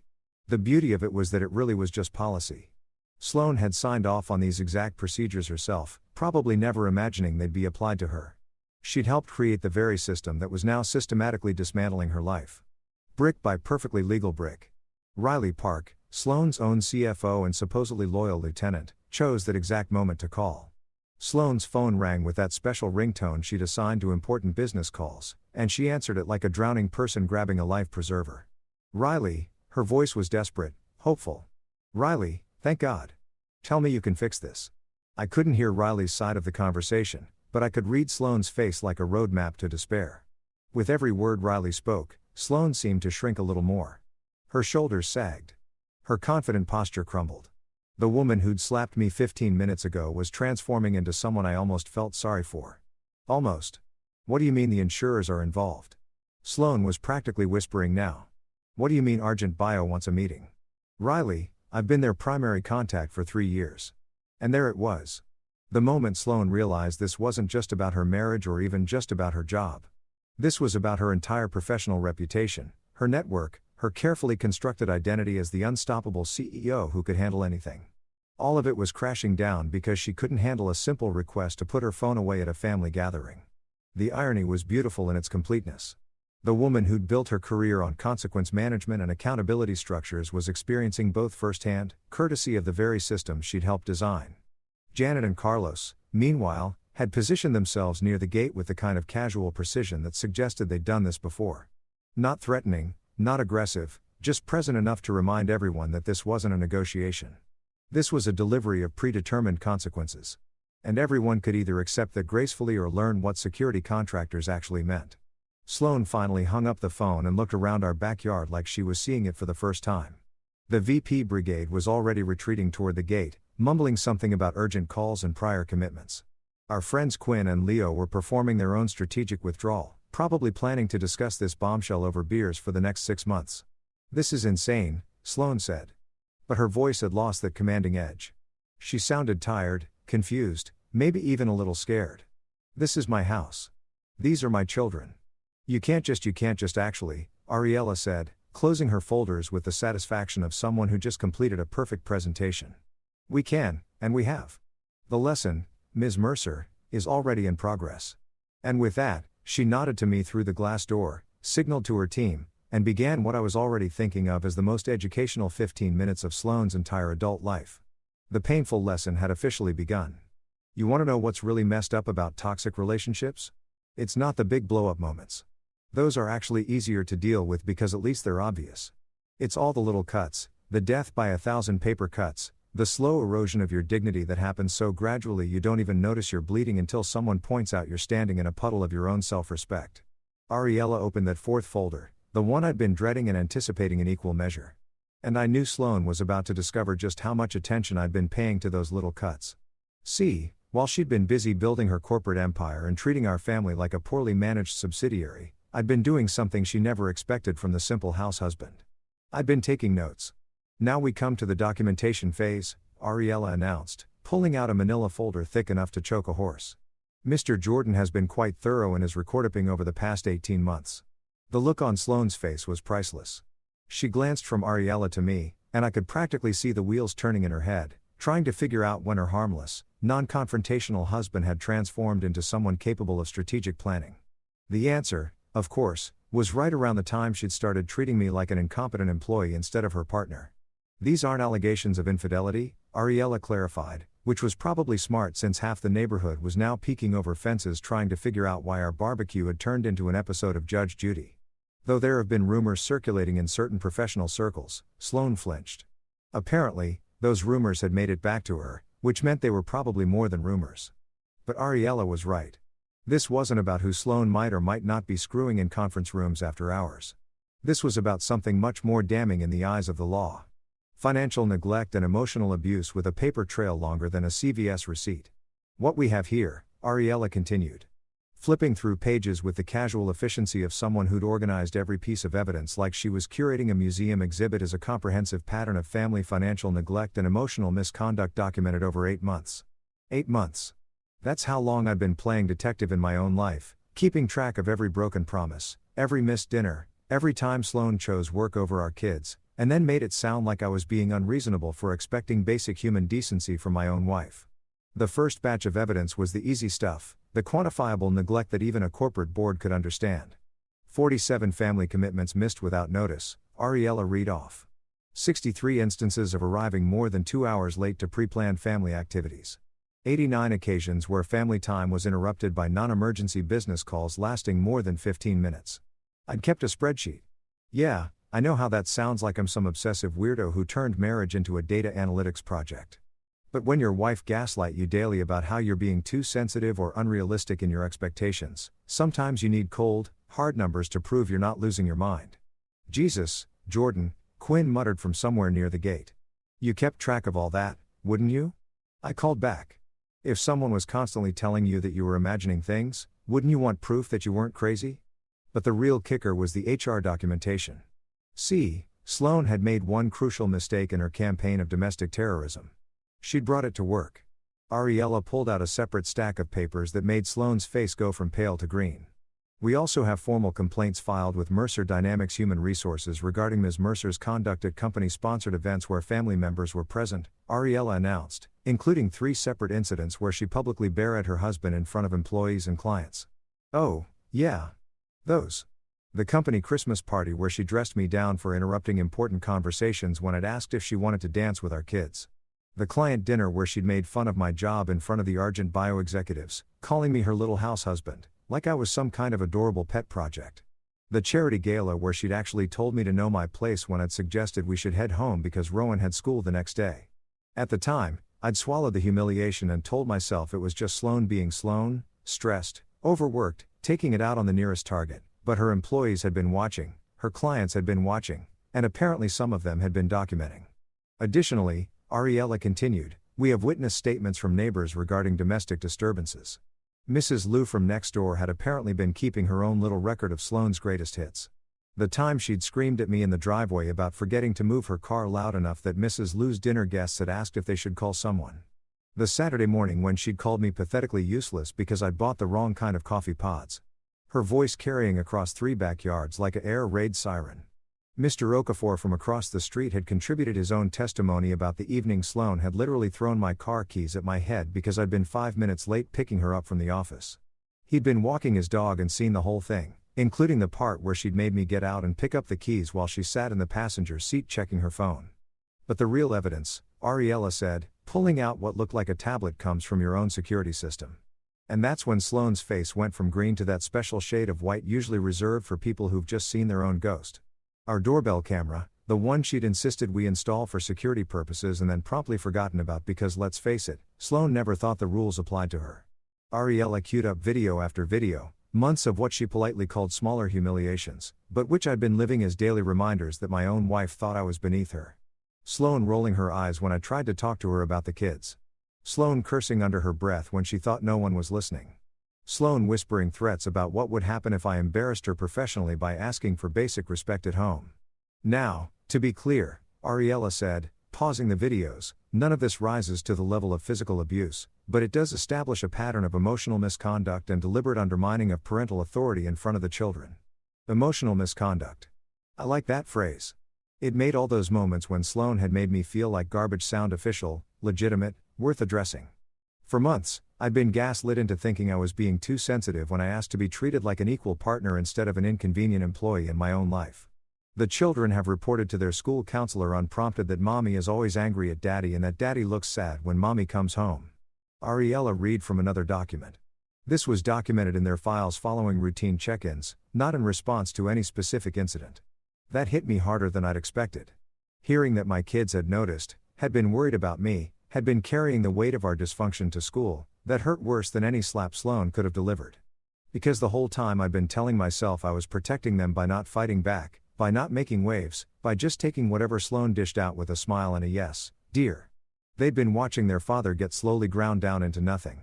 Sloane tried to interrupt, tried to spin it, tried to do that thing she always did where she made herself the victim of other people's misunderstandings and oversensitivity. But Ariella just held up one hand, a gesture I'd seen her use in depositions to shut down opposing counsel, and kept reading. The pattern shows escalation over time, culminating in today's physical assault in front of multiple witnesses, including both minor children. She said, "This is not about punishment, Miss Mercer. This is about establishing boundaries that should have been in place months ago." I watched Sloane's mind racing, probably trying to figure out some angle, some way to regain control of the narrative. She was used to being the smartest person in the room, the one with all the information, the one calling the shots. Finding out that her quiet, unassuming husband had been building a legal case against her while she wasn't looking. That had to be like discovering your goldfish had been planning a jailbreak. "You planned this?" Sloane accused, pointing at me through the sliding glass door like I was some kind of criminal mastermind. "You set me up." "No," Ariella corrected, her voice as calm as a meditation app. "You set yourself up. Mr. Jordan simply documented your choices. Every single incident in these files represents a decision you made about how to treat your family. We didn't create this evidence. We just organized it." The VP twins were now actively backing toward the gate, making those important phone call gestures that people make when they want to escape a situation without looking like they're fleeing a sinking ship. Smart move. Honestly, when your boss is getting served with legal papers at a family barbecue, it's probably time to update your LinkedIn profile and start networking. The lesson here, Ariella said, closing the folders with the finality of a judge's gavel, isn't destruction, it's boundaries. Real enforceable boundaries that protect everyone involved, including you, Ms. Mercer. She gathered her papers, nodded to the security team, and headed toward the gate. But before she left, she turned back to Sloane one more time. "The review process begins Monday morning. I'd suggest you use this weekend to reflect on how you got here because the board is going to want answers. And Ms. Mercer," she paused, looking directly at my wife with something that might have been pity. "Next time someone asks you to put your phone away for 5 minutes, you might want to consider just putting the phone away." As they walked away, leaving Sloane standing alone on our deck, surrounded by the wreckage of what used to be her unquestioned authority, I finally stepped outside. She looked at me like she was seeing me for the first time. Not as the convenient house husband she could push around whenever she felt like flexing, but as someone who just reminded her that actions have consequences. "Why?" she asked, and for the first time in months, she sounded genuinely confused instead of just angry. I looked at my wife, really looked at her, standing there in her expensive suit, surrounded by the ruins of her own making, and felt something I hadn't felt in a long time. Because I said simply, love without boundaries isn't love. It's just slow motion suicide. And with that, I walked back inside to check on our kids, leaving Sloane alone with the mess she'd made and the painful lesson she was just beginning to understand. Here's the thing about being a parent during a crisis. You can't just fall apart and sort yourself out later like you're some childless 20-some having an existential breakdown in a studio apartment. When you've got two little humans watching your every move, trying to figure out if their world is still safe or if everything they thought they knew about family just got flushed down the toilet. You better get your act together fast. So, while Sloan was outside having what I can only describe as a very expensive, nervous breakdown, I did what any decent father would do. I went into damage control mode for the only people in this whole mess who actually mattered. Hey guys, I called the Micah and Rowan who were standing by the sliding door looking like they'd just witnessed their parents' marriage get hit by a meteor, which let's be honest, they basically had. How about we head inside for some juice and a chat? Micah being 10 and therefore old enough to recognize when adults are using their everything's fine voices while everything is clearly not fine gave me that look kids give you when they know you're about to feed them a line of BS but they're willing to play along because they love you. Rowan, bless his 7-year-old heart, was still stuck in processing mode. His little brain trying to make sense of why mommy had hit daddy and why strangers with official papers had shown up like they were delivering the world's worst pizza. We settled around our kitchen table, the same table where we'd eaten probably 1,000 meals together, where the kids had done homework and built Lego castles and had those rambling conversations that kids have about whether dinosaurs would like ice cream. Now, it was going to be the setting for the most important conversation I'd ever had with my children, and I was absolutely terrified of screwing it up. So, I said, pouring apple juice into their favorite cups. Micah's had dinosaurs on it. Rowan was covered in stars. That was pretty intense out there, huh? Understatement of the century, but you've got to start somewhere. Micah, who'd inherited his mother's direct communication style, but thankfully not her cruel streak, cut right to the chase. Why did mom hit you, Dad? Jesus. How do you explain to a 10-year-old that his mother has turned into someone you barely recognize? That the woman who used to read him bedtime stories and kiss his scraped knees had somehow transformed into a corporate robot who thought violence was an acceptable response to minor inconvenience. Sometimes, I said, choosing my words like I was defusing a bomb. Grown-ups make really bad choices when they're feeling angry or stressed. What mom did was wrong. Hitting is never okay, even when you're upset about something. Rowan piped up, his voice small and confused. But you always tell us that hitting means time out. Out of the mouths of babes, right? My 7-year-old had just summed up the entire situation with the kind of crystal clarity that most adults spend years in therapy trying to achieve. If hitting means time out for kids, then hitting definitely means time out for grown-ups, especially grown-ups who should know better. You're absolutely right, buddy. I told him. And that's exactly what's happening. Mom is going to have a grown-up timeout so she can think about her choices and learn how to make better ones.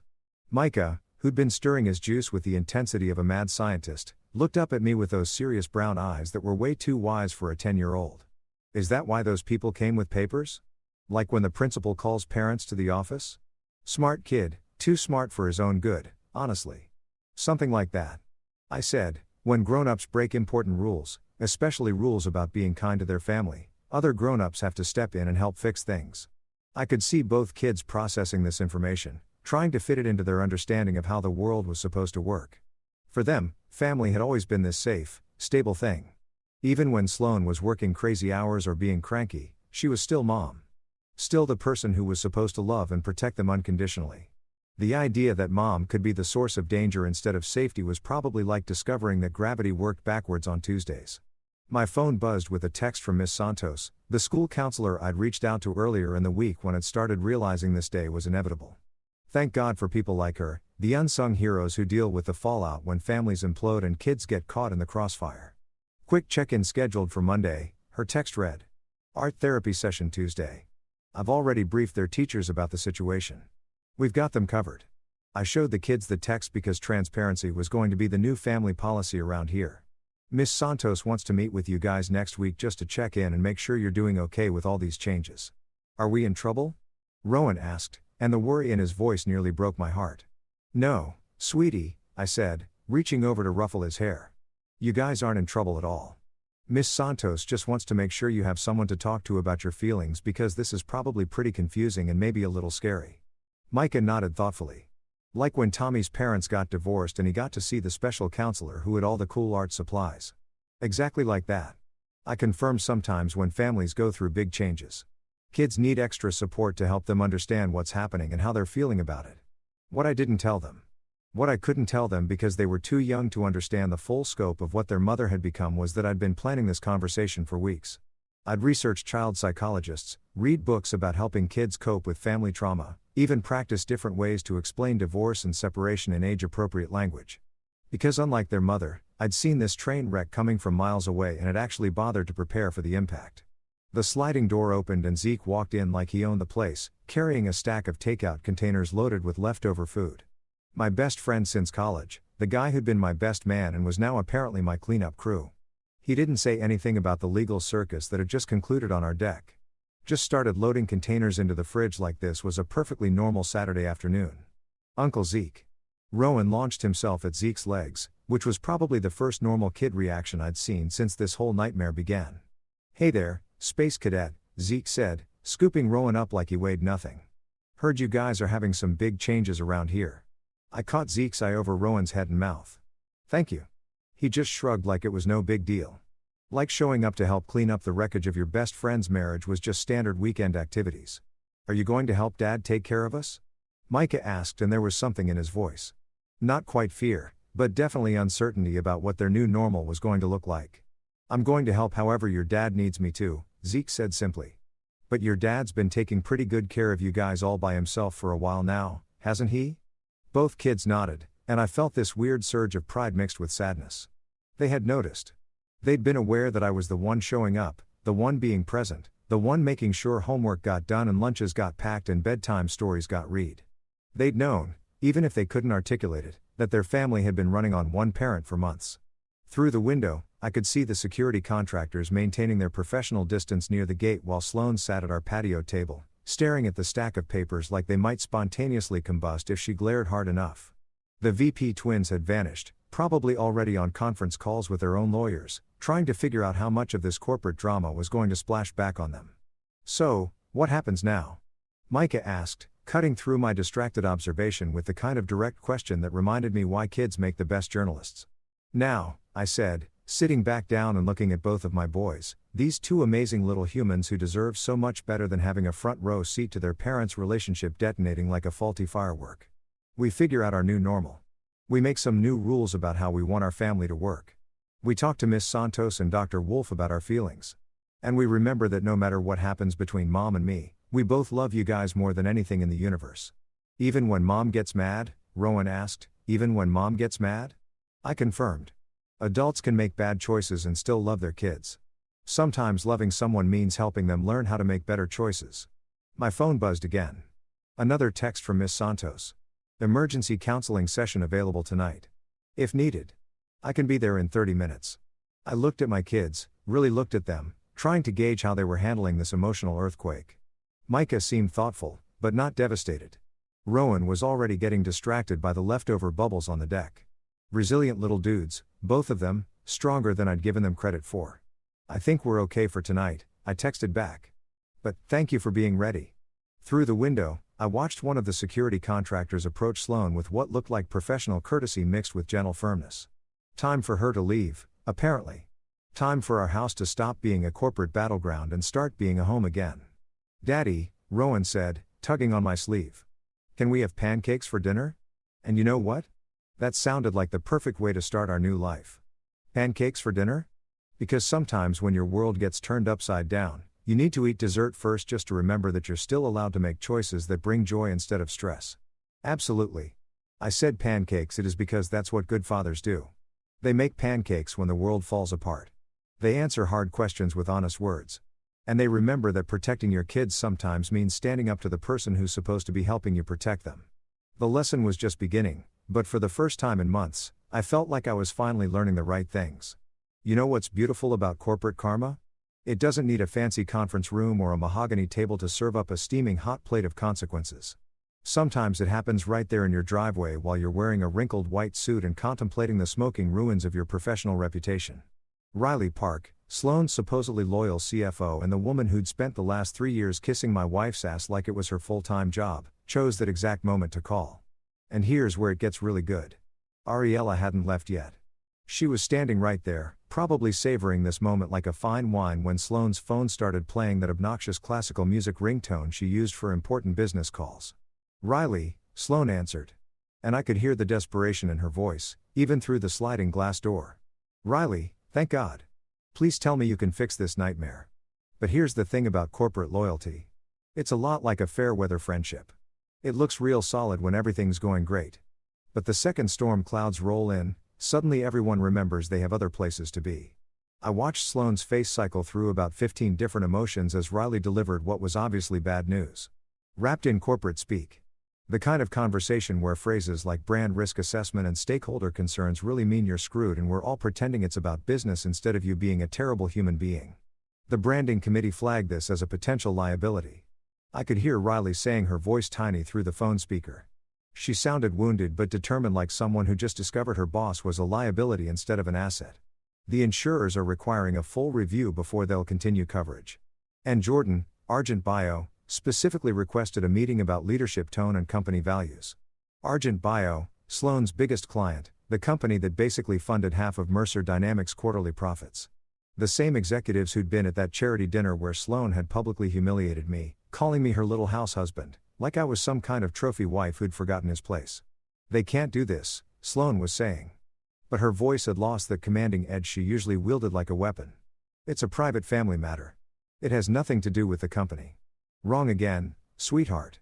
When you make a career out of preaching, personal accountability, and leadership integrity while treating your own family like garbage, people tend to notice the hypocrisy. Ariella stepped closer to the phone conversation with the kind of professional courtesy that probably terrified opposing counsel in depositions. Miss Mercer, may I remind you that the assault occurred in front of company employees? Your VPs Jessica Martinez and Mark Thompson were present and witnessed the entire incident. All right. The corporate cheerleaders who'd been so eager to bask in Sloane's reflected glory were now probably updating their resumes and practicing there. I was just following orders speeches for HR interviews. Riley's voice came through the speaker again, and this time she sounded less like a loyal lieutenant and more like someone reading an obituary. The board voted unanimously, Sloane. Unanimous. Do you understand what that means? It means you burned every bridge, alienated every ally, and turned your own board of directors into a firing squad. But please don't let me interrupt this educational moment. This is temporary, Sloane kept repeating, like saying it enough times would make it true. This is just a misunderstanding. Once I explain what? Riley interrupted. And wow, I'd never heard her use that tone with Sloane before. Explain why you physically assaulted your husband at a family gathering. Explain why our biggest client is questioning whether we share their values. Explain why our insurance company is treating this like a liability review. The VP brigade, who'd been hovering near the gate like vultures waiting for roadkill, suddenly decided they had urgent business elsewhere. Jessica was already speed dialing what was probably her personal lawyer, while Mark had that deer in headlights look of someone who'd just realized he'd been standing too close to a sinking ship. This is business, Riley continued, her voice getting stronger with every word. This isn't personal. It's not vindictive. It's just business. The board has a fiduciary responsibility to protect the company from leadership that creates liability. Leadership that creates liability. I love that phrase. It was corporate speak for your wife is a walking lawsuit waiting to happen. Janet and Carlos, the security contractors who'd been maintaining their professional distance, moved with the kind of subtle efficiency that suggested this conversation was about to reach its natural conclusion. Not threatening, not aggressive, just present, ready to help anyone who needed assistance finding their way to the exit. You need to leave now, Ariella said, her voice still maintaining that perfect balance of professional courtesy and absolute finality. The protection order is in effect, and continuing to remain on the property would constitute violation of a court order. Sloane looked around our backyard like she was seeing it for the first time. The deck where our kids had taken their first steps. The garden where we'd planted tomatoes every spring. The fire pit where we'd roasted marshmallows and told ghost stories back when we were still a family instead of a corporate case study in domestic dysfunction. This is my house, she said, but her voice was hollow now. The fight was going out of her like air from a punctured tire. Actually, Ariella corrected gently. According to the emergency order, this is a protected residence. You're welcome to collect personal items with supervision, but only after filing the appropriate request with the court.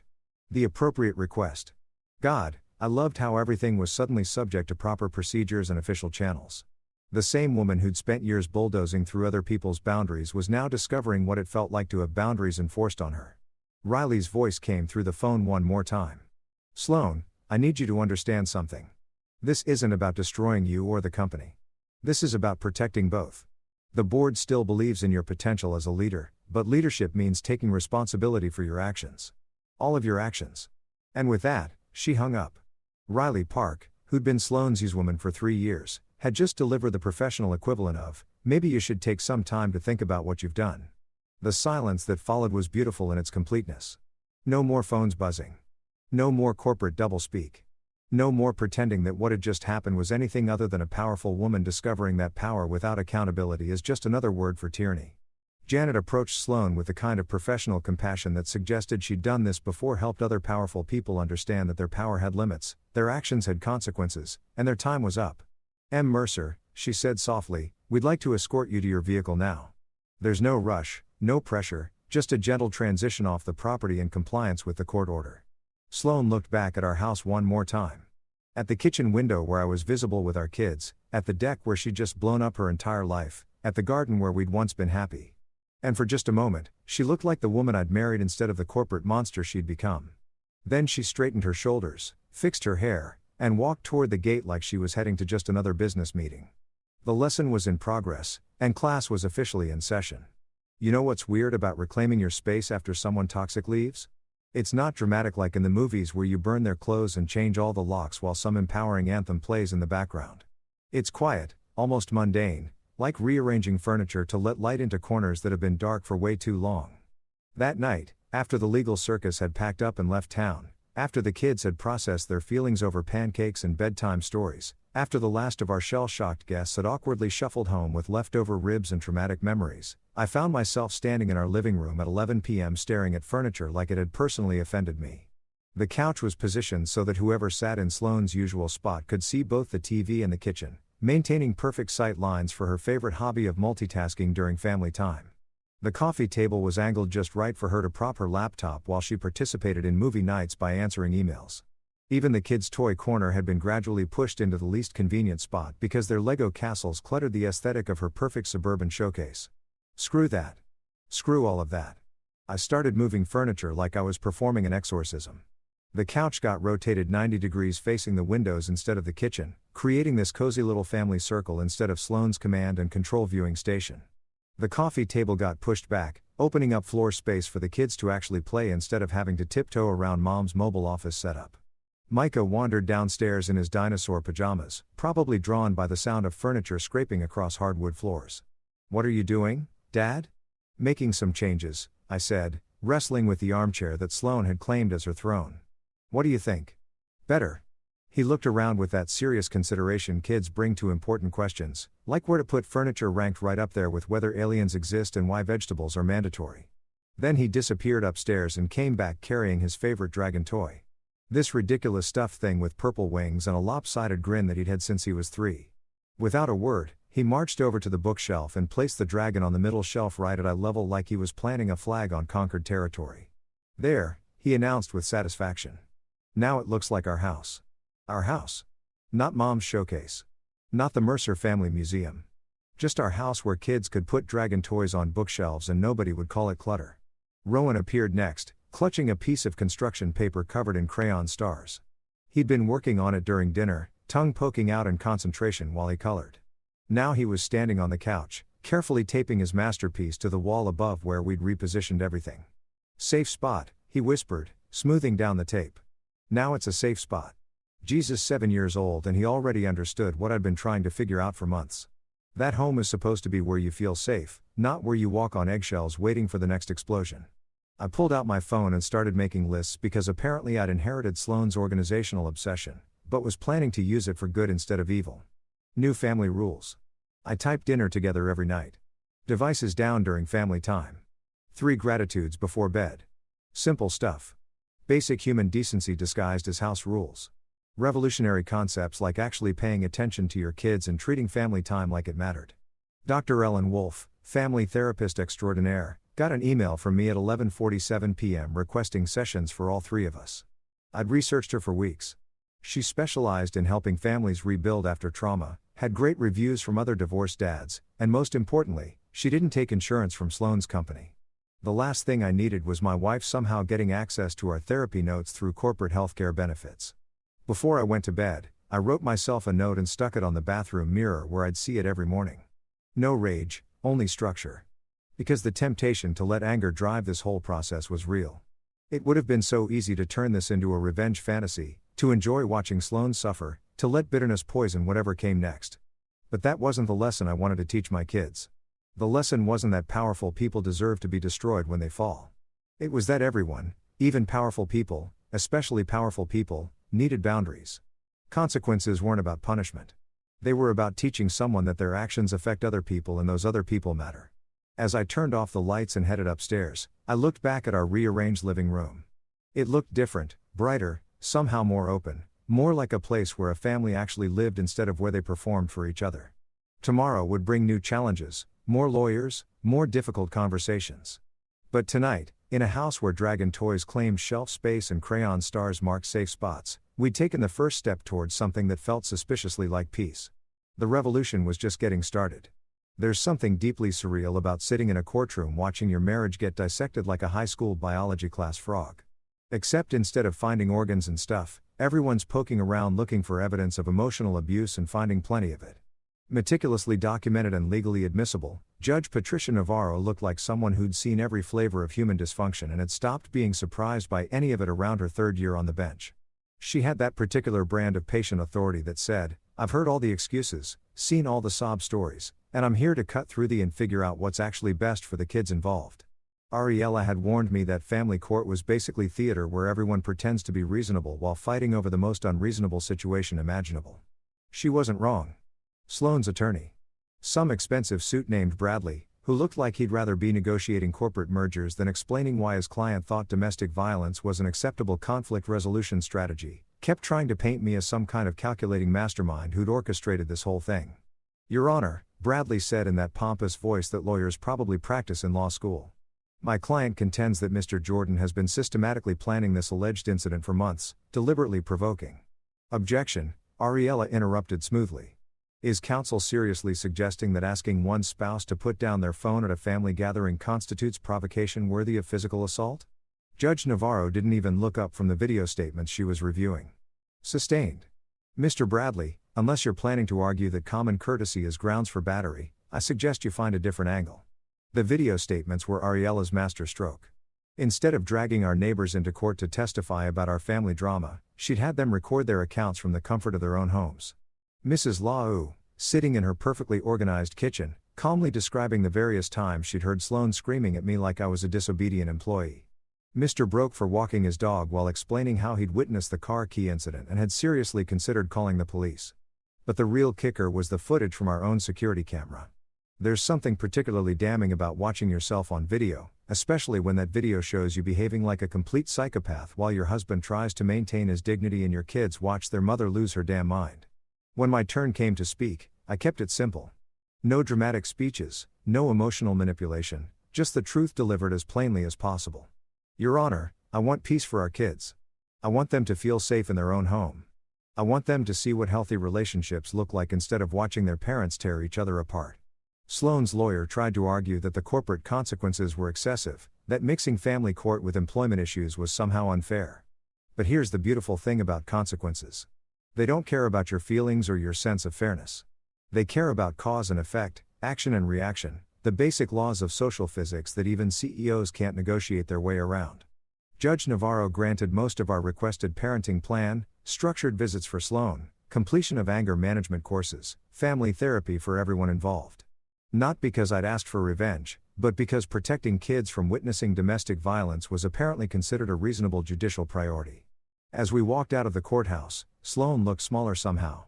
Not physically, but in that way, people shrink when they realize their usual tricks aren't working anymore. For the first time in months, I felt like I could breathe all the way down to my toes. No victory dance, no celebration, no gloating, just this long, deep breath that filled my lungs with something that felt suspiciously like hope. Here's something nobody warns you about when your spouse's public meltdown becomes the talk of the town. The rumors move faster than wildfire through a dry forest. Except instead of destroying everything, they somehow make your life better. Go figure. Within 48 hours, every corporate executive within a 50-mile radius knew some version of what had happened at our barbecue. But here's the weird part. Instead of the story being crazy house husband destroys successful CEO wife, it became accountability finally catches up with executive who forgot basic human decency. Apparently, Sloane had made enemies I didn't even know about. The official version floating around the business community was sanitized corporate speak, leadership transition due to conduct review, temporary operational restructuring, family focus, and professional development. Translation: Your CEO lost her damn mind at a backyard barbecue and got served with legal papers in front of witnesses. But instead of investors running for the hills like I'd expected, something miraculous happened. They started writing letters, not angry. What the hell is happening with our investment letters? But supportive accountability is actually attractive in leadership letters. Turns out a lot of people have been waiting for someone to finally call Sloan on her. We appreciate companies that maintain high standards for executive behavior. One major investor wrote to the board, "Leadership integrity at home reflects leadership capacity in business."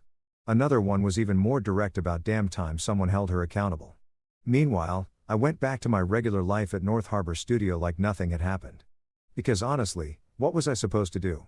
Take out a billboard advertising my newfound status as guy who successfully divorced a CEO? The work still needed to get done. The kids still needed school lunches packed and life still required showing up even when everything felt surreal. Zeke had basically moved into our guest room without asking permission. Showing up every morning with 2 coffees and the kind of steady presence that said, "Your life just exploded, but I'm not going anywhere." He didn't ask probing questions or offer unsolicited advice. Just sat on our porch, drank coffee, and existed as proof that some people actually know how to be decent human beings without it requiring a court order. "You doing okay?" He'd ask every morning like clockwork. "Yeah," I'd answer. And the crazy part was, I actually meant it. Sloan could rebuild if she wanted to do the work. The board had made that clear. This wasn't permanent destruction, just enforced reflection. She could take her classes, learn to manage her anger, figure out how to be a leader without being a tyrant. Whether she would actually do any of that remained to be seen, but at least now she had the opportunity to become someone worth respecting again. As for me, I kept things simple. School drop-offs where I actually talked to other parents instead of hiding behind Sloan's intimidating reputation. Spaghetti nights where we ate at the table and discussed our days like normal families do. Soccer practice where I cheered for Rowan without checking my phone every 30 seconds to see if Sloan needed something. Normal life. Revolutionary concept apparently. 3 weeks later, Sloan showed up at our front gate like a normal person asking permission instead of a corporate raider demanding tribute. The difference was jarring. She actually knocked and waited instead of barging in like she owned the place. Which technically she still half did, but apparently legal papers have a way of teaching people about basic courtesy. Could I see the boys' Firefly jar?" she asked, her voice softer than I'd heard it in months. "I know it's not my scheduled time, but Rowan mentioned it during our last visit." Progress. Actual measurable progress. 6 months ago, Sloan would have pushed past me and taken whatever she wanted while lecturing me about being unnecessarily difficult. Now, she was asking permission and referencing something our 7-year-old had told her during supervised visitation. I nodded and let her in, keeping it structured like the court order required, but not making it feel like a prison visit. We walked to the kitchen where the kids had set up their latest project, a mason jar full of fireflies they had caught the night before, complete with air holes and a tiny dish of sugar water because Rowan was convinced fireflies got thirsty. She seemed smaller somehow. Not physically, she was still wearing those expensive suits and designer heels, but her presence didn't fill up the entire room anymore. She'd taken that first parenting class, completed the anger management prerequisite, and apparently learned that listening was a skill worth developing. Maybe it would last, maybe it wouldn't. People don't usually change overnight, especially people who've spent years believing their own press releases about being untouchable. But for the first time since this whole nightmare started, I saw flashes of the woman I'd married instead of the corporate monster she'd become. The painful lesson wasn't my revenge. It never had been. It was Sloan's discovery that titles don't make you the man in charge. Character does. Leadership at work means absolutely nothing if you can't lead yourself at home. If you can't treat the people who love you with basic human decency. As for me, I learned that love without boundaries isn't love. It's just slow-motion suicide dressed up as devotion. With both kids finally asleep, I wrote one final line in the notebook I'd started keeping. Power is quiet. A door that locks, a routine that holds, a father who stays. And for the first time since that slap heard round the backyard, I felt like our house belonged to all of us again.